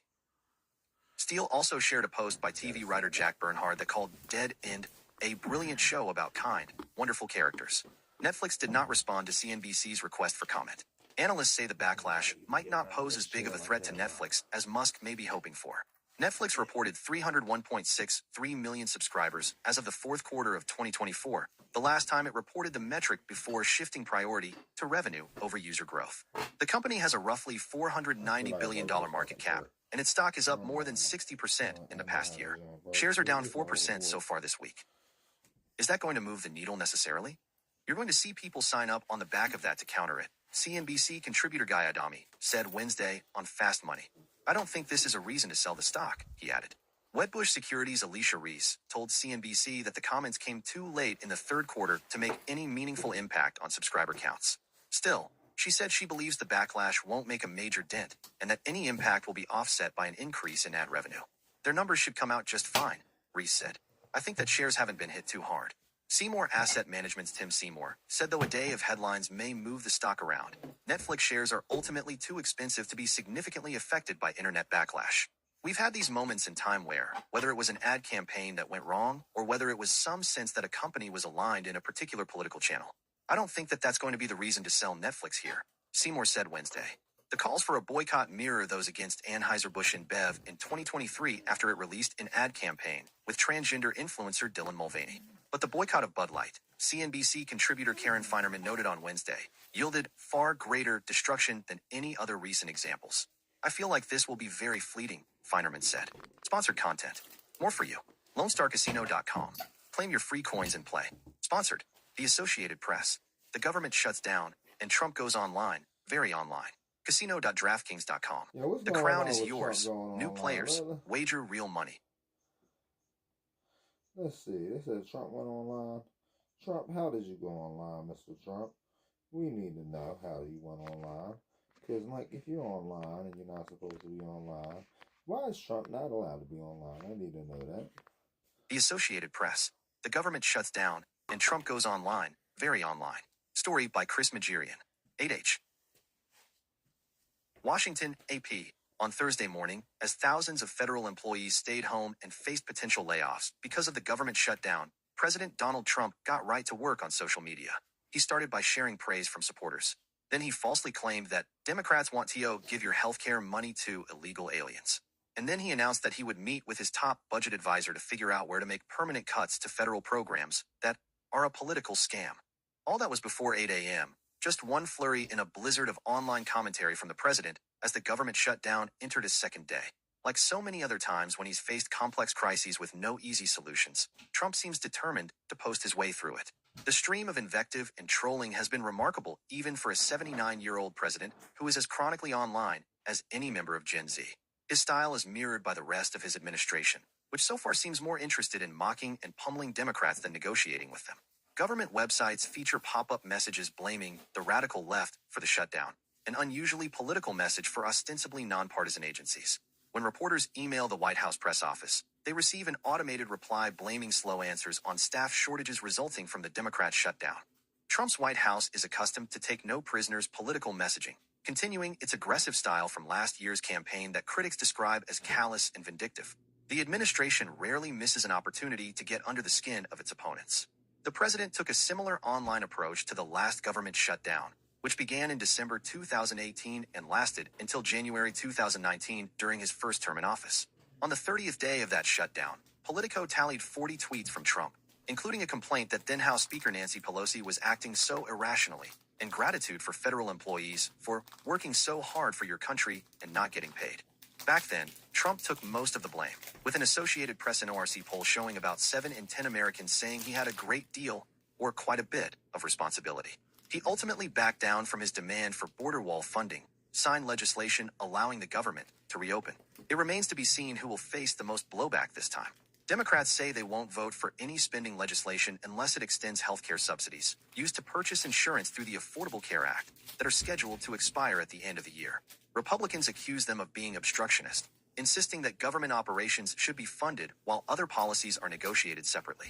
A recent New York Times/Siena poll, which was conducted before the shutdown began, found slightly more registered voters would blame Trump and Republicans in Congress than Democrats. About 1/3 said they blame both sides equally. There was another red flag for Trump in a one-day text message poll conducted October 1st by the Washington Post. The results showed 47% of Americans saying they thought the president and Republicans in Congress are mainly to blame, compared with 30% saying that of Democrats in Congress. Trump appears determined to move the needle, or at least blow off some steam, with his account on Truth Social, a social media platform founded by Trump after he was banned from Twitter following the January 6, 2021, attack on the U.S. Capitol. The presidential trolling began on Monday after Senate Minority Leader Chuck Schumer and House Minority Leader Hakeem Jeffries met with Trump and Republicans at the White House. Trump posted a deepfake video of the lawmakers, with Schumer saying, "Nobody likes Democrats anymore." Jeffries was depicted with a cartoon sombrero and mustache. "It's a disgusting video, and we're going to continue to make clear that bigotry will get you nowhere," Jeffries said on MSNBC this week. Trump posted a clip of his appearance, but with a soundtrack of mariachi music. The sombrero and mustache were back, too. Everyday Democrats keep the government shut down. The sombrero gets 10x bigger, the White House wrote on social media. Hours before the shutdown began on Tuesday night, the president posted photos from his meeting with Jeffries and Schumer. The pictures showed red, Trump 2028, hats on the Resolute desk in the Oval Office, a nod to his talk of running for an unconstitutional third term. Trump did not have any public appearances scheduled on Thursday. An event to commemorate National Hispanic Heritage Month was postponed because of the shutdown. The White House did not respond to questions about how he was working to resolve the situation. But for at least a few hours, Trump's social media account went quiet. _Thunderthrower. Sponsored content. More for you. Tip Hero. Walmart has announced that they are replacing self-checkout machines with something better. Sponsored. Fox News. Trump admin tells Congress it determined U.S. engaged in formal, armed conflict with terrorist drug cartels. 10bestsweepstakes.com. Top 5 sweepstakes brands 2025. Okay. What the fuck just happened? Let's click on it now.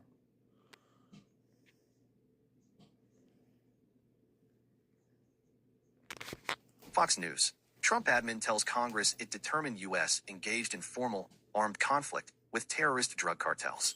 Story by Louis Cassiano, Tyler Olson. 9H.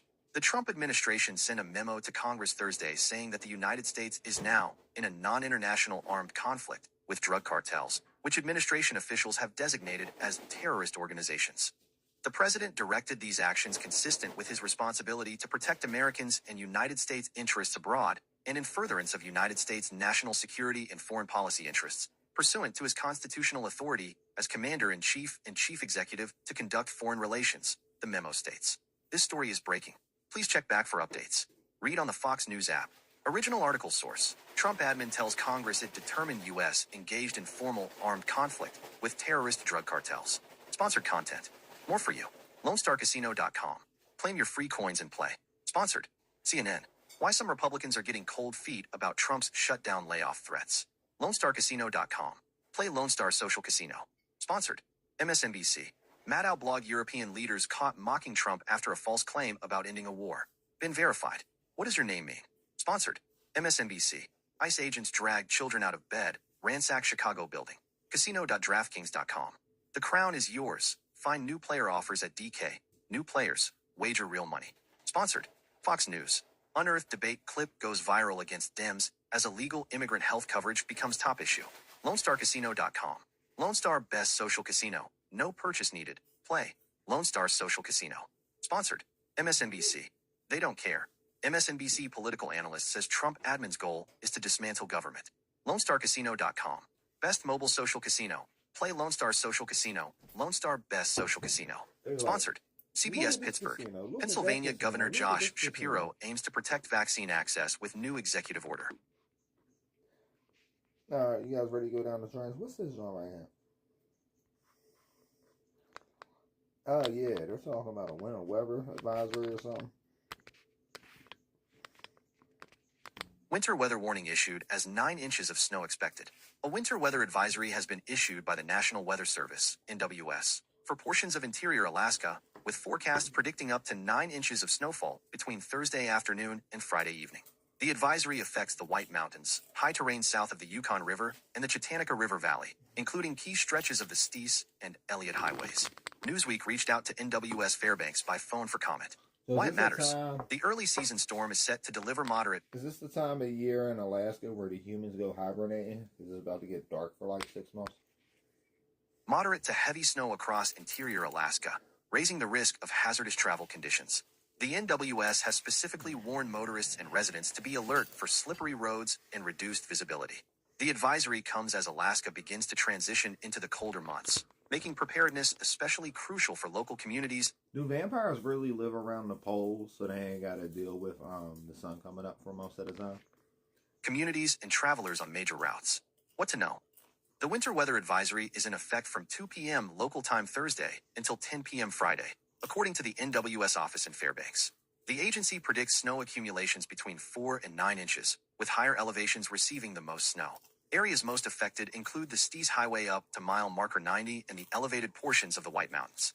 The snowfall is expected to begin with a weaker weather system Wednesday night, intensifying as the main storm moves in Thursday night through Friday morning. A stock image shows the frozen Alaskan wilderness. D. Carpenter Photography / Getty Images. The coming storm is anticipated to have significant travel impacts, particularly during the Thursday evening and Friday morning commutes. Plan on slippery road conditions. The hazardous conditions could impact the Thursday evening and Friday morning commutes, the NWS said in its advisory issued at 4:44 a.m. Wednesday. Motorists are urged to slow down, use extra caution, and check current road conditions by calling 511. Residents should also be cautious on outdoor surfaces such as stairs and sidewalks, as these may quickly become icy and increase the risk of falls or injuries.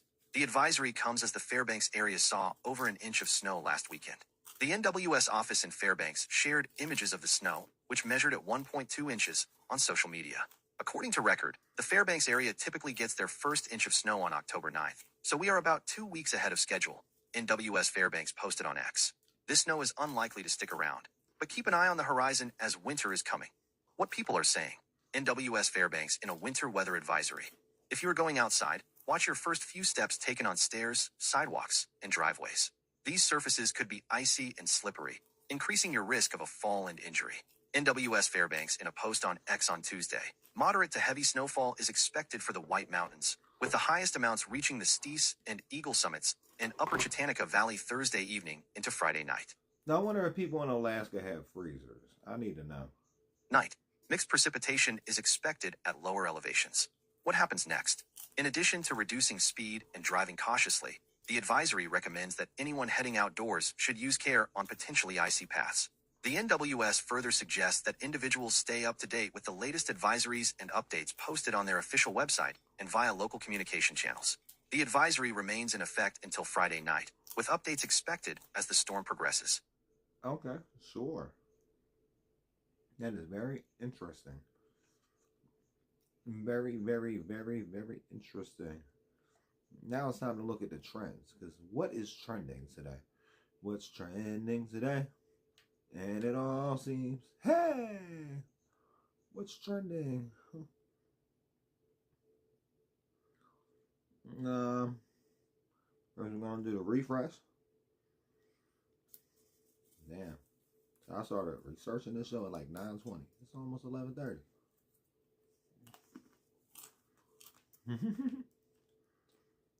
It's hard to use a PlayStation controller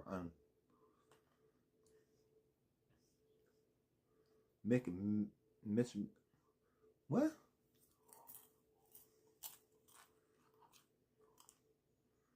My bad, I'm eating popcorn. McMahon flips into dugout for unreal catch. MLB.com. Yanks advance to ALDS thanks to early outburst. Schlittler's gem. 18 minutes ago. Brian Hawk. At Brian Hawk. New York. Step 1 is complete. To fulfill their mission of defending their pennant in a return to the World Series, the Yankees first needed to dispatch their most historic rivals. Now they have, securing a 4-0 victory over the Red Sox in Thursday's Game 3 of the AL Wild Card Series at Yankee Stadium. ALDS Game 1, presented by Booking.com, Saturday, 4 p.m. Eastern Time on Fox. Boston's season is over, while the Yankees will pop bottles and celebrate in their home clubhouse, but not for long. They have miles to cover, set to advance and face the division rival Blue Jays in the AL Division Series, which will begin Saturday at Rogers Center. On the 47th anniversary of Bucky Dent's iconic division-clinching home run, Cam Schlittler outpitched Connolly early in a Gen Z matchup of rivalry rookies. The flame-throwing Schlittler broke triple digits with his fastball and used... I can't believe Gen Z is so fucking old now. His secondary pitches effectively, striking out 12, a franchise record for a rookie in his postseason debut. Feeling good, said Schlittler. Winner go-home situation. Happy to be able to help the team and get to Toronto. Manager Aaron Boone was more than impressed with what his rookie did on the mound. I don't know if I had 8 shutout innings, but I'm not surprised by anything that kid does, said Boone. He pretty much told me last night that this was going to happen. What did Schlittler say? I don't want to get too far into it, but it was reassuring to say the least, and I knew he was really confident coming into this game, said Boone. The Yankees took advantage of Boston's defensive miscues in the fourth. Cody Bellinger opened the inning with a hustle double on a routine fly that clanked off center fielder Cedin Rafaela's glove. That sparked a sequence in which 6 of 7 Yankees reached base against early, including run-scoring singles from Amed Rosario and Anthony Volpe. Austin Wells chopped a grounder that tipped first baseman Nathaniel Lowe's glove, allowing 2 more runs to score. Schlittler, the 24-year-old flamethrower from Walpole, Massachusetts, made it hold up. The right-hander didn't make his major league debut until early July, but he appeared built for the October stage, standing tall over 8 scoreless frames. It's important, he said of beating Boston. A lot of noise before the game, being a silent killer and being able to go out there and shut them down. History loomed large in the series, especially after the Yankees dropped Game 1. They became just the 3rd team to win the Wild Card Series after losing Game 1, joining the 2020 A's versus the White Sox and the 2020 Padres versus the Cardinals. This marked the first time since Aaron Boone's pennant-winning homer in the 2003 ALCS that the Yankees have ended a Boston season, snapping a run of 3 consecutive playoff meetings won by the Red Sox over New York, 2004 ALCS, 2018 ALDS, and the 2021 Wild Card game. Did you like this story? Senior reporter Brian Hawk has covered the Yankees. The story was alright. What's going on with Patrick? What's up, Pat? The Trump administration is already falling into the Bad Bunny trap. President Donald Trump has shown no problem going after the biggest superstar. Yeah, I heard about this shit. Y'all making fun of Bad Bunny. Yo, if y'all racist, say you're racist. You know what I mean? Superstars of our generation, repeatedly targeting Taylor Swift, peddling conspiracies about Beyonce, and bashing Rihanna ahead of her 2023 NFL Super Bowl halftime show performance. But in this season's Super Bowl, it won't just be, say, the Buffalo Bills and the Philadelphia Eagles squaring off. The NFL's announcement Sunday that Puerto Rican musical sensation Bad Bunny, real name Benito Antonio Martinez Ocasio, will be the halftime performer drew swift condemnation from Trump's allies. On Wednesday night, as the MAGA outrage grew, a key member of the Trump administration provided a glimpse into how the government potentially plans to respond to Bad Bunny's Super Bowl performance, touching on an issue that's been central to the rapper's recent criticisms of Trump, the president's use of immigration and customs enforcement for deportations. I just don't know why you're judging his performance over his opinion of you. If you was to be like, oh, you know what? I listened to Bad Bunny. I want to find out who he was, and I like his song. I don't know. I had to Google him because I don't know who the fuck Bad Bunny is. Just know we're getting old. This music ain't for us. Let's get the kids involved, bro. Deportations. The NFL's announcement Sunday that Puerto Rican musical sensation Bad Bunny, real name Benito Antonio Martinez Ocasio, will be the halftime performer drew swift condemnation from Trump's allies. In recent months, Bad Bunny has leveraged his star power to knock Trump's immigration policies. The music video for his song, NOL, the intro track on his latest album, Debbie Terrar Mas Photos, featured a Trump-like voice speaking over a boombox to say, I made a mistake. I want to apologize to the immigrants of America. I want to say that this country is nothing without the immigrants. This country is nothing without Mexicans, Dominicans, Puerto Ricans, Colombians, Venezuelans, Cubans. The 3-time Grammy winner cited for... Hold on. The Puerto Rican immigrants. Where did Puerto Ricans immigrate from? I'm just so confused. Like a Puerto Rican immigrant? Okay, I'm sure. Like a U.S. Virgin Frustrations Island with immigrant? Trump's effort to boost It's like a deportations as a Hawaiian factor immigrant. in his decision to exclude the mainland United States from his Stadium World Tour in support of his album. Latinos and Puerto Ricans of the United States could also travel here. Next thing you're going to hear about is Native American immigrants, Philadelphia immigrants, Ohioan fucking immigrants, New Yorkan fucking immigrants, Floridian immigrants. Like, the fuck? Any part of the world. But there was the issue of, like, FNGIs could be outside my concert. And it's something that we were talking about and very concerned about, Bad Bunny told ID Magazine. Those concerns were only heightened Wednesday night when Corey Lewandowski, one of Trump's former presidential campaign managers, who is now serving as the chief advisor to Homeland Security, Secretary Kristi Noem, told conservative podcast. Don't forget the Amish immigrants. You got all them Amish immigrants. They be immigrating from fucking Lancaster and shit. Podcaster Benny Johnson that ICE would have personnel at the Super Bowl because of the game's halftime show performer. There is nowhere that you can provide safe haven to people who are in this country illegally, not the Super Bowl and nowhere else. We will find you. We will apprehend you. We will put you in a detention facility, and we will deport you, Lewandowski said. The backlash to Bad Bunny's upcoming halftime show performance from the MAGosphere largely stems from his long-running criticism of Trump. In 2017, as Trump tossed paper towels to Hurricane Maria victims in Puerto Rico, the proud Puerto Rican rapper went after the president for his hurricane response. In 2024, when comedian Tony Hinchcliffe made racist remarks about Latinos at a Trump rally in New York City, referring to Puerto Rico as a floating island of garbage, Bad Bunny posted a video celebrating Puerto Rico to his Instagram, sarcastically captioning the 8-minute ode to the island as garbage. Bad Bunny also backed Vice President Kamala Harris. So you said ICE is going to be at the Bad Bunny concert to deport people back to Puerto Rico. Can we deport Trump back to New York? Or where's he from? Queens? Can we deport Trump back to Queens?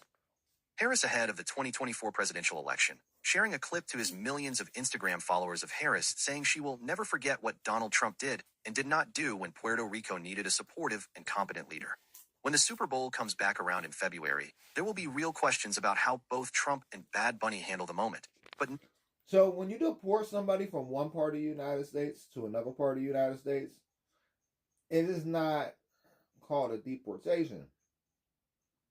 We call that, what was the word for it? Extradition. No one should expect either side to play nice. The call to arms for ICE to police the Super Bowl is the latest evidence that the Trump administration will use the moment for a political statement. But there's a real risk for Republicans in attacking Bad Bunny. Whereas there's little downside for Bad Bunny to go after Trump, there are some potentially massive ramifications for Trump to go after the Puerto Rican rapper. Bad Bunny's popularity, particularly among a constituency that Trump and Republicans are desperate to court, Latinos, means that any attack from the president against the performer risks ostracizing millions of fans, as well as millions of Latino voters who swung to the right last November.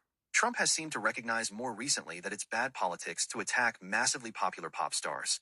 He's decidedly toned down his Taylor Swift criticism, even responding to the news that Swift and Travis Kelce were engaged by saying he wishes them a lot of luck. I think she's a terrific person, Trump said of Swift. But the question is, if Trump is provoked by Bad Bunny, would he really stay quiet? When Trump isn't posting about the NFL's new kickoff rule, he's usually punching back against the latest criticism. He has mastered the politics of the aggrieved. And with a committed Trump opponent like Bad Bunny taking the stage, knowing there will likely be more than 100 million people watching, will the politically active rapper really pass up the opportunity to make a statement? And will Trump really be able to keep quiet if he does? It seems like a bad bet.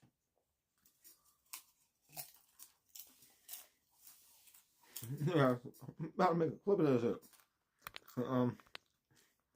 We got more to talk about. We got a lot more to talk about. This is fucking confusing. This is fucking confusing. I don't know, Chad.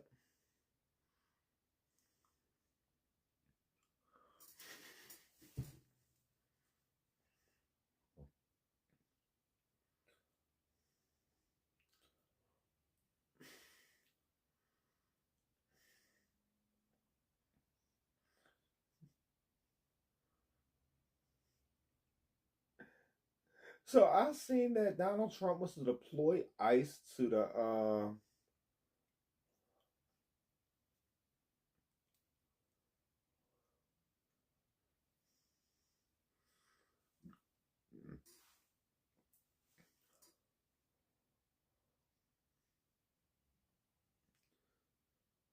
So allegedly, Donald Trump wants to deploy ICE to the Super Bowl so he can deport Bad Bunny back to Puerto Rico. But you can't deport somebody to a part of the United States. It's called an extradition. So can we like just extradite Donald Trump back to New York so he can go back to like school or something and learn geography? I don't know.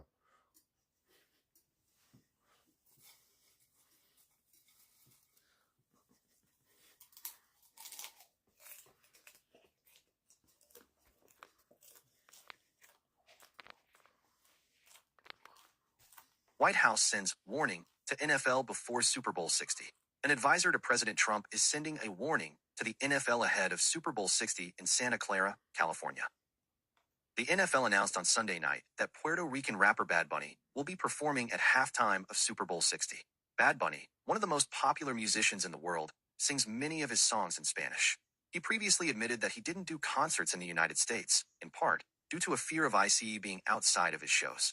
Many of Bad Bunny's fans are from Central and South America. But it makes no fucking sense. But all of a sudden, you know what? White people, you guys failed. The white people in America failed because they think like illegal immigrants are going to be able to go to the Super Bowl to watch it, but they can't afford to go watch this shit. What the fuck is going on right here? The NFL announced on Sunday night that Puerto Rican rapper Bad Bunny will be performing at halftime of Super Bowl 60. Bad Bunny, one of the most popular musicians in the world, sings many of his songs in Spanish. He previously admitted that he didn't do concerts in the United States, in part, due to a fear of ICE being outside of his shows. Many of Bad Bunny's fans are from Central and South America. There were many reasons why I didn't show up in the US, and none of them were out of hate. I've performed there many times, the Puerto Rican Dakiti rapper said in an interview with ID magazine published in September. I've enjoyed connecting with Latinos who have been living in the US. But specifically, for a residency here in Puerto Rico, when we are an unincorporated territory of the U.S., people from the U.S. could come here to see the show. Latinos and Puerto Ricans of the United States could also travel here, or to any part of the world. But there was the issue of, like, expletive, ICE could be outside. Super Bowl in Santa Clara, copyright Mark J. Rebel is a main images. As many on the right criticize the NFL's Super Bowl 60 halftime show pick, a longtime President Trump advisor is warning the league. Immigration and customs. They're just going to hate on everything, bro. They're just haters. Customs Enforcement, ICE, will attend the 2026 Super Bowl, according to Corey Lewandowski, an advisor at the Department of Homeland Security. There is nowhere that you can provide safe haven to people in this country illegally. Not the Super Bowl and nowhere else. Lewandowski said Wednesday on The Benny Show. We will find you. We will apprehend you. So these Super Bowl tickets should be pretty cheap if they think all the illegal immigrants are going to be in the fucking Super Bowl. What the fuck is we talking about? You. We will put you in a detention facility, and we will deport you. So know that that is a very real situation under this administration, which is completely contrary to how it used to be. The NFL isn't shying away from Bad Bunny. What I'm feeling goes beyond myself. It's for those who came before me and ran countless yards so I could come in and score a touchdown. This is for my people, my culture, and our history, Bad Bunny said in a statement Sunday. Lewandowski, meanwhile, is not happy. It's so shameful that they've decided to pick somebody who just seems to hate America so much to represent them at the halftime game, he said. I was at the Super Bowl last year with President Trump. I had the chance to be in Louisiana in his box and watch the game, and got to enjoy that, Lewandowski told Benny Johnson. But listen, we should be trying to be inclusive and not exclusive. There are plenty of great bands and entertainment people out there who could be playing at that show that would be bringing people together and not separating them. I don't care if it's a concert for Johnny Smith or Bad Bunny or anybody else. We're going to do enforcement everywhere. We are going to make Americans safe. That is a directive from the president. If you're in this country illegally, do yourself a favor, go home. Super Bowl 60 is set to be played on Sunday, February 8th. These hillbillies just mad because they can't afford to go see the fucking Super Bowl, so they're just at the Super Bowl trying to harass anybody like that. That sounds fucking stupid. You're going in the Super Bowl looking for fucking illegal immigrants, or you fucking dumb? You know what? We already know you're dumb. What time does Taylor Swift's Life of a Showgirl come out? When and how to listen? Deeper Dive is a Gen AI answer engine built for trusted publishers. It delivers clear answers and real-time content based on what people are reading now, showcasing various stories from the USA Today network that highlight not just what happened, but why it matters. This is currently a beta being quality assessed by human beings. Mistakes may occur. Explore Deeper Dive. Ask USA Today. T-1 day, Swiftie Nation. Taylor Swift's 12th album, The Life of a Showgirl, drops on Friday, October 3rd, around the world. The global superstar revealed her new album on August 13th as a guest on her now-fiancé Travis Kelce's New Heights podcast. During the record-setting podcast episode, the singer's website updated with an album cover of her in bathwater wearing a sparkly corset. It also previewed the release date for her upcoming album. The 35-year-old singer and songwriter said she wrote, sang, and produced Showgirl during the legs of her massive Eras tour, USA Today previously reported. But what time does Taylor Swift's Life of a Showgirl come out? Here's what to know about the drop and how to listen to pop star's new album. I'm just trying to figure out how you update album covers on an album that's already... I'm fucking confused. Album. What time does Life of a Showgirl drop? Taylor Swift's album, The Life of a Showgirl, will be released at midnight, 12 a.m. Eastern Time on Friday, October 3rd. How to listen to Taylor Swift's Life of a Showgirl album. Listeners can stream the new album on Spotify, Apple Music, and Amazon Music.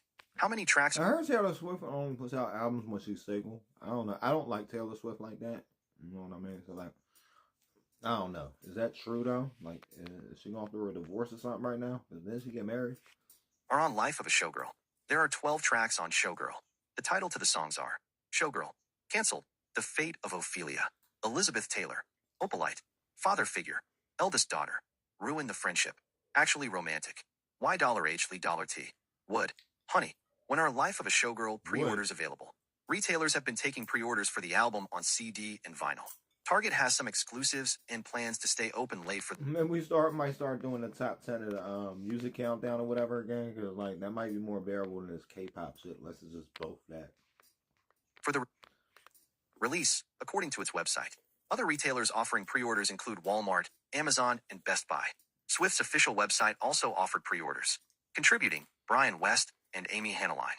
Natalie Nasa Allen is a senior reporter for USA Today.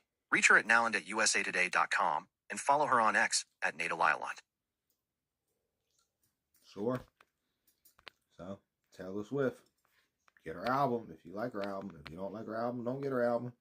Oh, the Powerball numbers. Did you guys win millions of dollars? We don't know. We're about to find out. Powerball numbers. What's going on? Reject all cookies. Previous results. Are you holding a winning ticket? Game name. Start date. End date. Search. Clear. Wednesday, October 1st, 2025. 8, 17, 22, 28, 55, 14. Power play 3X. I fucking quit. I'm playing. I shouldn't play with y'all like that, but I'm playing. I can't win nothing like that.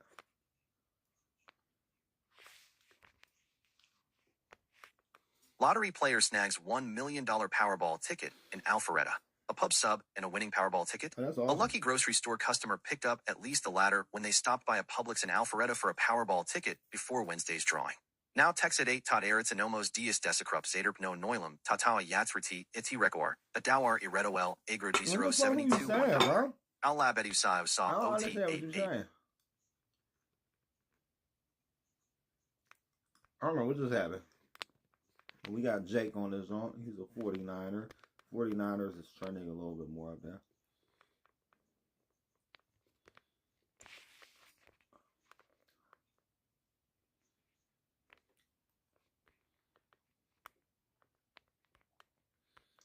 I want to translate this to English. Okay.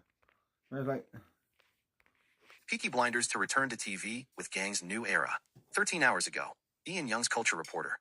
BBC/Karen Mandabach Productions Ltd/Robert Viglisky. Paul Anderson and Cillian Murphy played Arthur and Tommy Shelby in the TV show's first era. Peaky Blinders is to return to TV to follow the exploits of a new generation of the Shelby family after World War II. The sixth series, which was broadcast in 2022, was billed at the time as the end of an epic story, although producers did say the story would continue in another form. A forthcoming Peaky Blinders film, set at the start of the war, will see Cillian Murphy reprise his role as gang leader Tommy Shelby.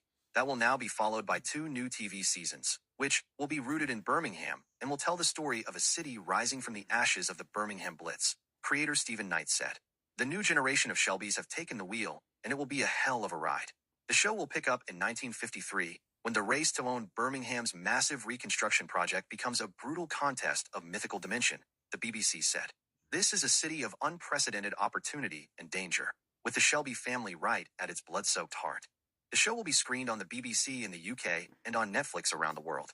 Murphy will be among the executive producers, although the BBC declined to say whether any characters from the previous era would return on screen. Peaky Blinders started in 2013 and has so far followed the street gang through the 1920s and 30s. It won Best Drama at the TV BAFTA Awards in 2018. The story will jump to the 40s for the film, titled The Immortal Man, which will star Murphy alongside Oscar nominee Barry Keoghan, Adolescence actor Stephen Graham, and Dune's Rebecca Ferguson. Television: Peaky Blinders, BBC, Netflix.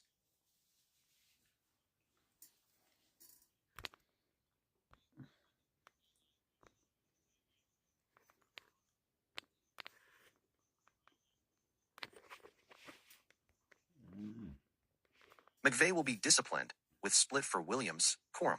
LA has found an effective rotation between RB's Corinne Williams and Blake Corum. Corinne Williams was the most used back in 2024, playing in over 81% of the team's snaps. Surprisingly, this was actually a decrease from his usage in 2023.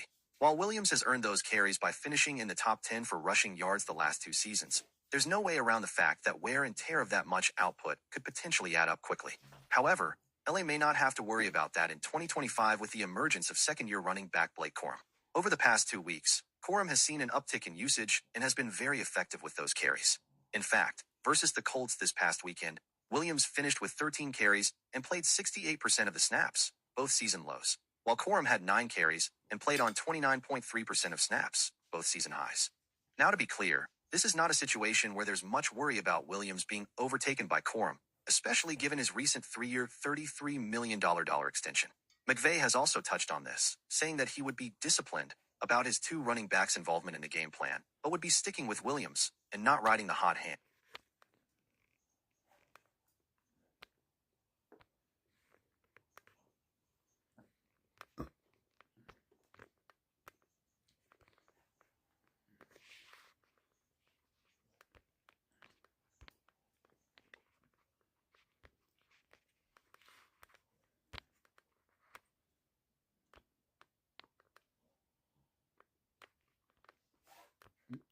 October 2nd, day 2, almost going on day 3, or October 3rd of the government shutdown. Coverage of the government shutdown by Maureen Chowdhury, Rebecca Reese, Elise Hammond, Dahlia Fahad, Tori B., Powell, and Aditi Sangal, CNN. Updated 11:34 p.m. Eastern Daylight Time, Thursday, October 2nd, 2025. Play. Video ad feedback. White House. Federal firings likely going to be in the thousands. 204 source, CNN. What we covered here.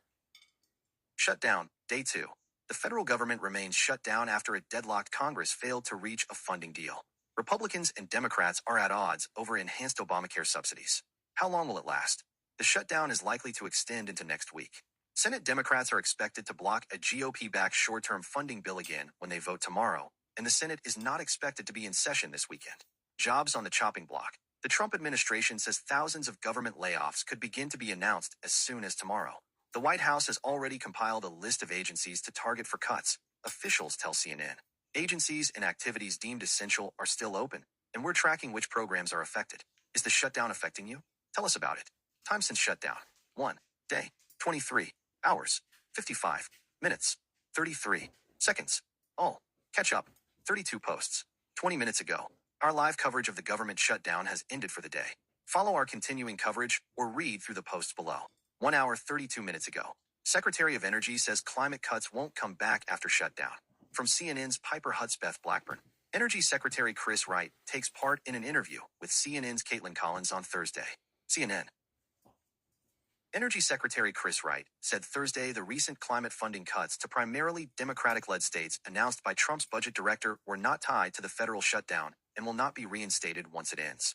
These cancellation decisions absolutely not tied to the government shutdown, he told CNN's Caitlin Collins on The Source.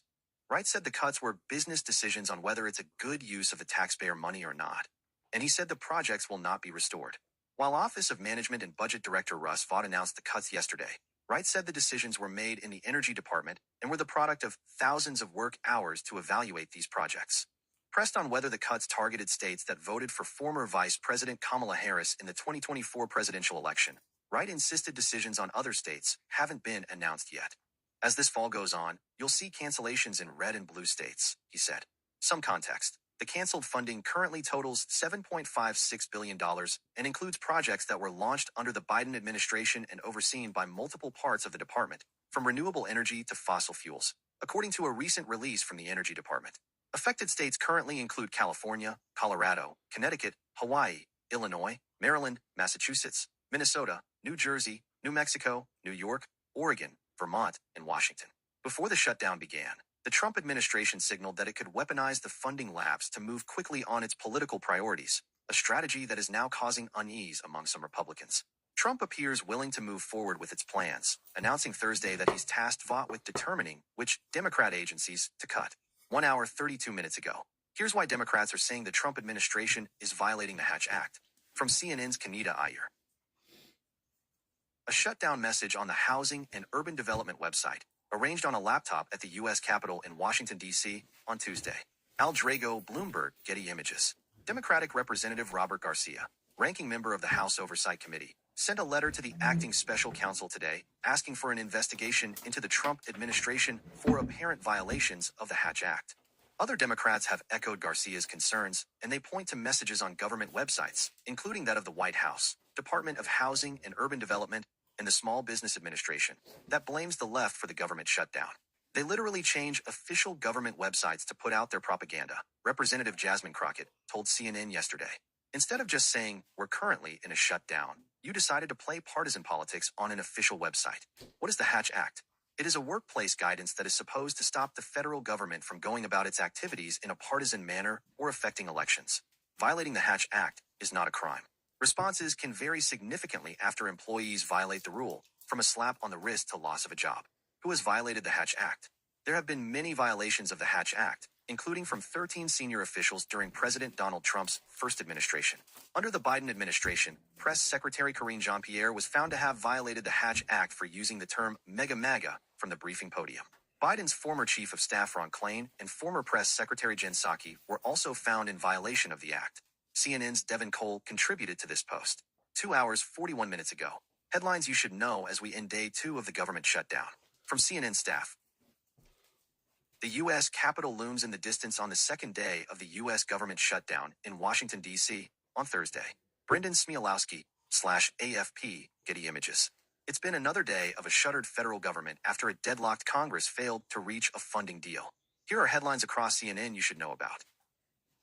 There seems to be unease among some Republicans about the Trump administration's rather blatant efforts to politically weaponize a shutdown. Read this analysis on why some GOP lawmakers are getting cold feet about President Donald Trump's shutdown layoff threats.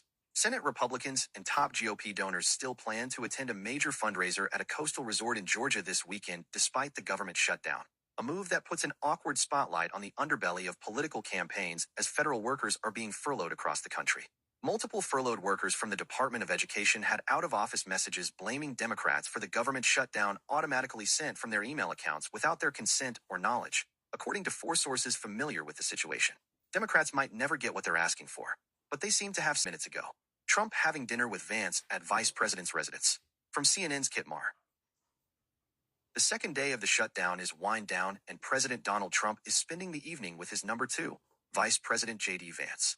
The President and First Lady Melania Trump are having dinner at the Naval Observatory with Vance and Second Lady Usha Vance, according to the White House.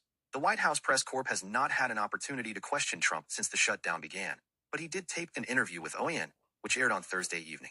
White House Press Secretary Caroline Leavitt and Vance answered questions at a briefing on Wednesday, and Leavitt gaggled with reporters on the North Lawn Thursday. But Trump hasn't addressed the press corps since Tuesday inside the Oval Office. 3 hours 30 minutes ago. Here are the national parks and monuments that have been forced to close due to the government shutdown. From CNN staff. Visitors take in the view outside the Lock Trail Ridge Road Visitors Center in Rocky Mountain National Park, which is closed because of the shutdown of the federal government on Wednesday, in Estes Park, Colorado. David Zalubowski, /AP. As a busy fall tourism season commences, iconic national parks across the country have been forced to shutter as a result of the federal government shutdown. While a contingency plan released by the U.S. Department of the Interior said park roads, trails, and open-air memorials would generally remain accessible, areas with sensitive resources may close if they can't be protected by limited law enforcement staff. National parks stand to lose as much as $1 million in fee revenue, While surrounding communities could lose as much as $80 million each day the shutdown continues, the National Parks Conservation Association, NPCA, has warned. Here are the major national parks and monuments that are closed to visitors. Alcatraz Island. In the Bay Area, this popular tourist attraction is closed, according to the National Park Service. Carlsbad Caverns. The New Mexico National Park is closed due to the shutdown, according to its Facebook page. That includes entry into the caverns, access to the visitor center, and roads leading into the park. Chattahoochee River National Recreation Area. The park is officially closed, according to Cobb County. All park operations are suspended. However, the outdoor areas of the park remain open to the public. Fort Point National Historic Site. The historic site's interior, along with the parking lot and nearby road, are closed, according to the National Park Service. Independence National Historical Park. Independence National Historical Park, including the Liberty Bell Center and Independence Hall, are temporarily closed, according to Visit Philadelphia. Montezuma Castle National Monument. In Arizona, Montezuma Castle National Monument and Montezuma Well are closed until further notice, according to the National Park Service. Muir Woods. The well-frequented national park is closed and parking reservations will be refunded, according to the National Park Service. Washington Monument. Thousands of tourists who visit the Washington, D.C. monument will be turned away as the interior is currently closed, according to the Trust for the National Mall. 3 hours 23 minutes ago. Trump Epstein statue returns to National Mall after removal by NPS. From CNN's Nikki Robertson and Emily Condon. The dome of the U.S. Capitol building is visible behind a statue depicting President Donald Trump and Jeffrey Epstein holding hands, placed on the National Mall on Thursday in Washington, D.C. Andrew Harnick / Getty Images. A statue of President Donald Trump and sex offender Jeffrey Epstein holding hands has returned to the National Mall after it was removed by the National Park Service last week. Titled Best Friends Forever, the statue shows Trump and Epstein with a foot kicked back and a hand flailing into the air, and a plaque between the pair titled, "In honor of Friendship Month" reads, "We celebrate the long-lasting bond between President Donald J. Trump and his closest friend, Jeffrey Epstein." The statue was put back together by the organization responsible for it, the Secret Handshake. It had been dismantled and severely damaged after its ordered removal last week, and there are still visible marks of the damage. CNN has reached out to NPS on the statue's return. A spokesperson for the Department of the Interior, which oversees NPS, told CNN last week that the statue was removed because it was not compliant with the permit issued. The permit for the statue's return was approved on September 30th, before the federal government shutdown. A member of the Secret Handshake told CNN the group was told that the shutdown should not affect their installation. 5 hours 28 minutes ago. Low-income mothers and young children could lose food assistance within 2 weeks due to shutdown. From CNN's Tammy Libby. Grocery bags with food from the Special Supplemental Nutrition Program for Women, Infants and Children, or WIC, sit in a shopping cart before being loaded into a vehicle in Jackson, Mississippi, on October 3, 2013. Rogelio v. Solis /AP/file. Federal funding for WIC, the Food Assistance Program for Low-Income Women, Infants and Young Children, could run out within 1 to 2 weeks if Congress doesn't allocate more money, according to the National WIC Association. The program, which serves nearly 7 million people and has long had bipartisan support, is caught up in the standoff between Republicans and Democrats over passing a federal spending package for fiscal year 2026, which began on October 1st and prompted a government shutdown. The U.S. Department of Agriculture told state agencies on Wednesday that due to the lapse in funding, they will not receive their quarterly allocation of fiscal year 2026 money for WIC, formerly known as the Special Supplemental Nutrition Program for Women, Infants, and Children. However, the department intends to allocate up to $150 million in contingency funds to state WIC agencies suffering from shortfalls. Also, states can use rebates from infant formula manufacturers, as well as their own funds, according to the USDA guidance obtained by CNN. WIC helps participants purchase milk, cheese, yogurt, bread, juice, eggs, fruits, vegetables, and other staples, as well as provides breastfeeding and nutrition support. It received $7.6 billion in funding for fiscal year 2025, which ended September 30th. A proposed full-year Senate spending bill provides $8.2 billion for this fiscal year, while the House version keeps funding flat and reduces WIC's fruit and vegetable benefit. 5 hours 35 minutes ago, Trump cautions it's a two-way street, as he accuses Democrats of dangerous rhetoric. From CNN's Kit Marr, President Trump took part in an interview with OAN that will air on Thursday. From OAN, President Donald Trump cautioned that it's a two-way street that can bounce back on the other side, as he continued to accuse Democrats of dangerous rhetoric that leads to violence. Asked in an interview with One American News if he has any big plans to hit the campaign trail in 2026, Trump said he just wants to survive, seeming to nod to an assassination attempt during one of his rallies in Butler, Pennsylvania, last year. Big plans. I want to survive. That's one of my big plans are. You look at what's going on. It's crazy. You know, the rhetoric that these crazy Democrats are using is very dangerous. They've made politics very dangerous, the president said. He went on to say that he agreed with Democratic Senator John Fetterman's recent post that unchecked extreme rhetoric, like labels as Hitler or fascist, will foment more extreme outcomes. Political violence is always wrong, no exceptions. We must all turn the temperature down. Well, he's right, and it can bounce back on the other side too, Trump said in response to a question about the Pennsylvania lawmaker's post. You know, it's a two-way street, and it can bounce back the other way. What they're doing is very dangerous. It's very bad. And there probably hasn't been this kind of intensity, maybe, in a long time in this country, he added. 6 hours, 36 minutes ago. White House has list of agencies to target with firings, which could come as soon as tomorrow. From CNN's Elena Trine. White House Press Secretary Caroline Leavitt speaks with reporters at the White House on Thursday. Evan Vucci/AP. The White House has already compiled a list of agencies it's planning on targeting with impending federal firings, which it's expecting to announce as early as tomorrow, according to two White House officials. We could announce the RIFs, reductions in force, tomorrow, Saturday, or Sunday, one of the officials said.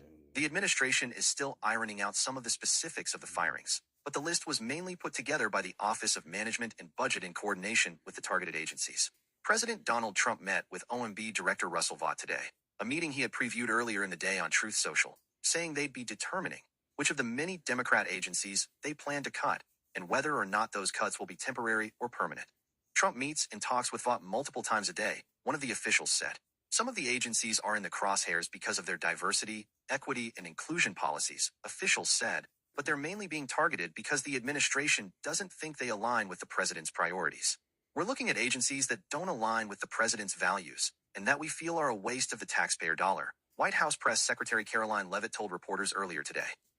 6 hours, 40 minutes ago, Trump appointed Comey prosecutors spotted at White House. From CNN's Kit Marr.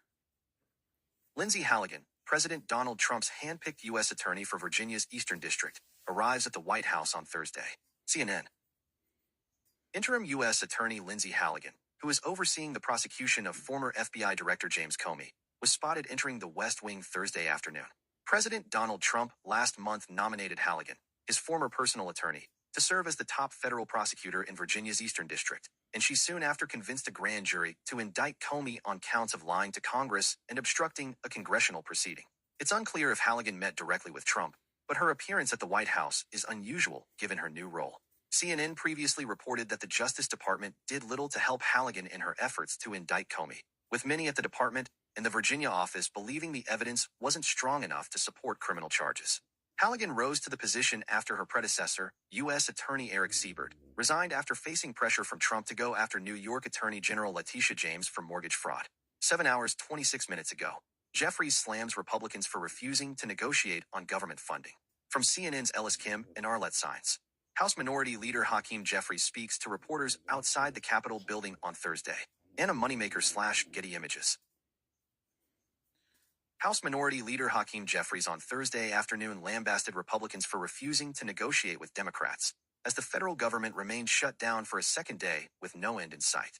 Unfortunately, Republicans have shown zero interest in even having a conversation after the White House meeting on Monday, the New York Democrat told reporters on the steps of the Capitol. We've seen behavior by the president that is unserious and unhinged, and leadership. Updating the trending. Cam Schindler. Baseball ADL. I don't know what the fuck that is. MLB bracket. Cubs.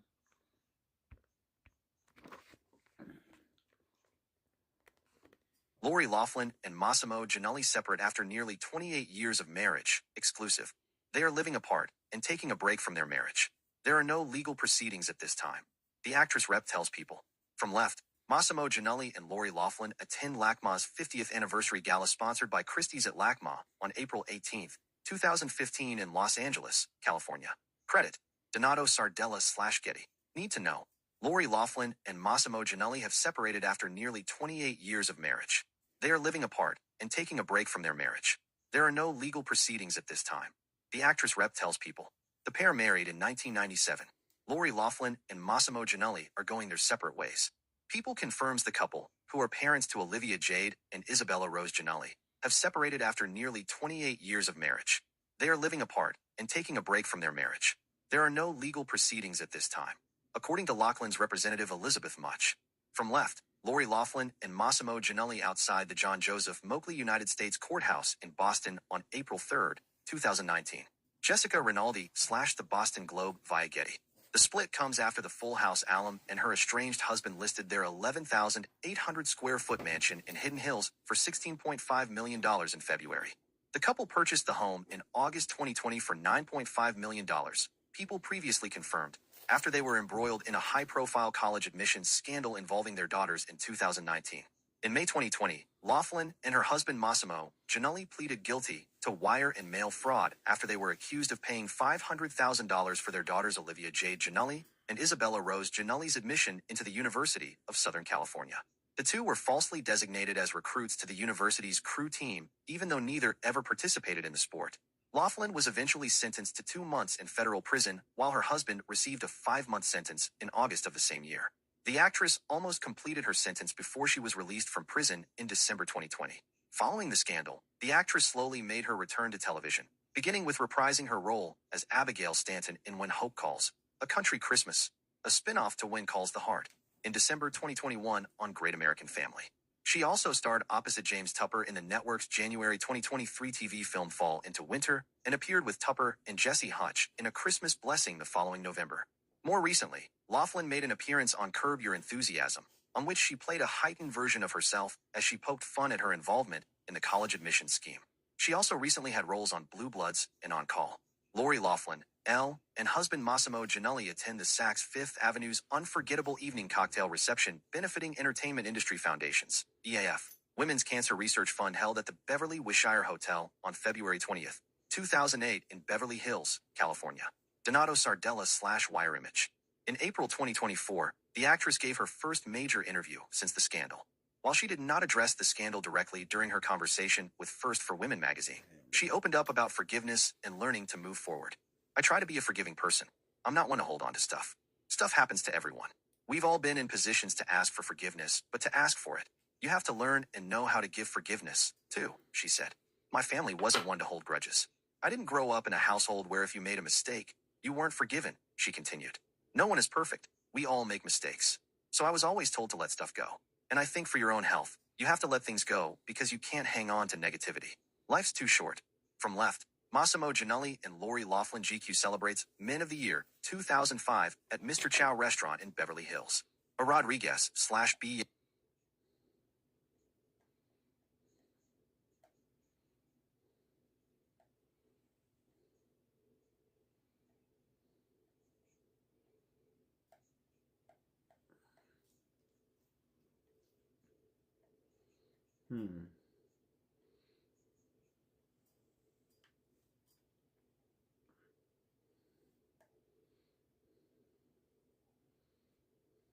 Hmm.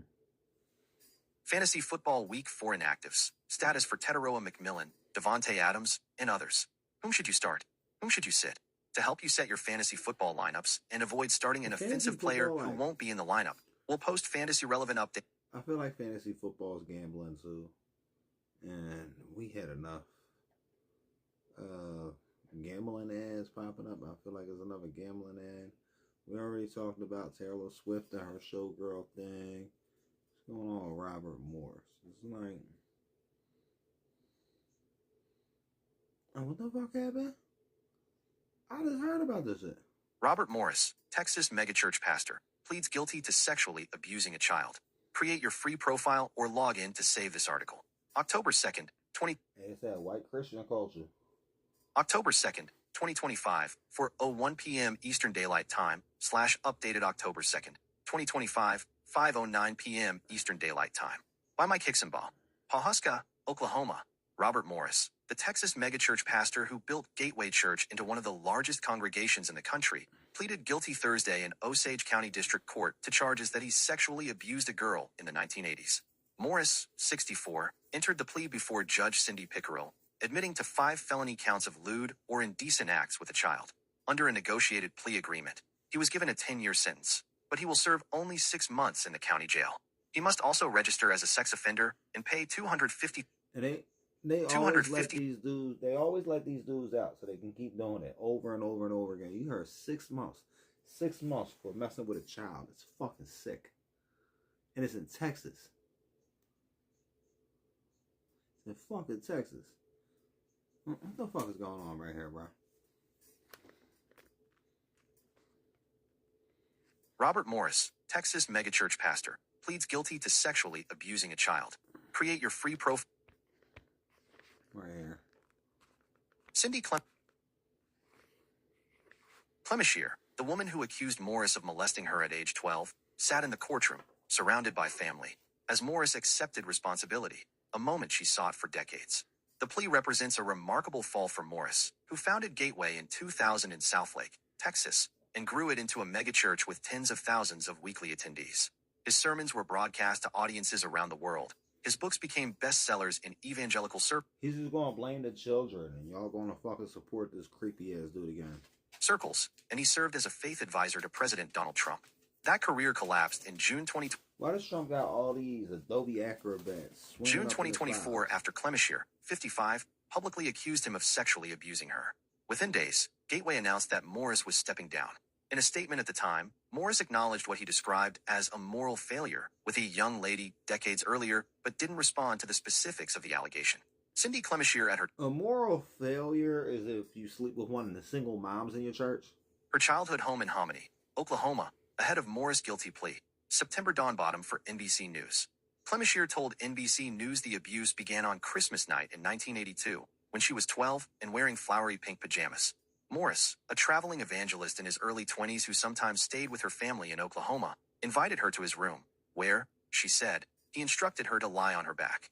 He then touched her breasts and felt under her panties, she said. This is fucking creepy. No, I can't do this no more. I can't do this no more. This is fucking creepy. Robert Morris. Just remember about Robert Morris. He was Trump's fucking pastor. Like, the fuck you got going on this joint, bro?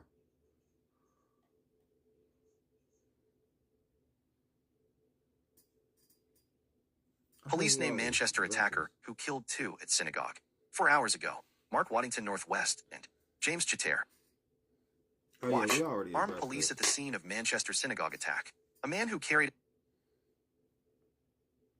We already addressed this when we were addressing the aid being withheld from Israeli citizens. Puka. And it's a football player. Brock Putty, probably another football player. Yep, a football player. Mac Jones, NFL. Winter weather warnings. Okay, so we covered the whole trending list. We didn't go in on the sports as much as we do sometimes tonight. But that's because we had a lot of other issues to address. I got so much stuff I want to talk about, you know what I mean? I think tomorrow's subject is going to be us talking about, I don't even know how to word it yet. So when I figure out how to word it, you guys going to understand, though. No? I'll let y'all. Peace.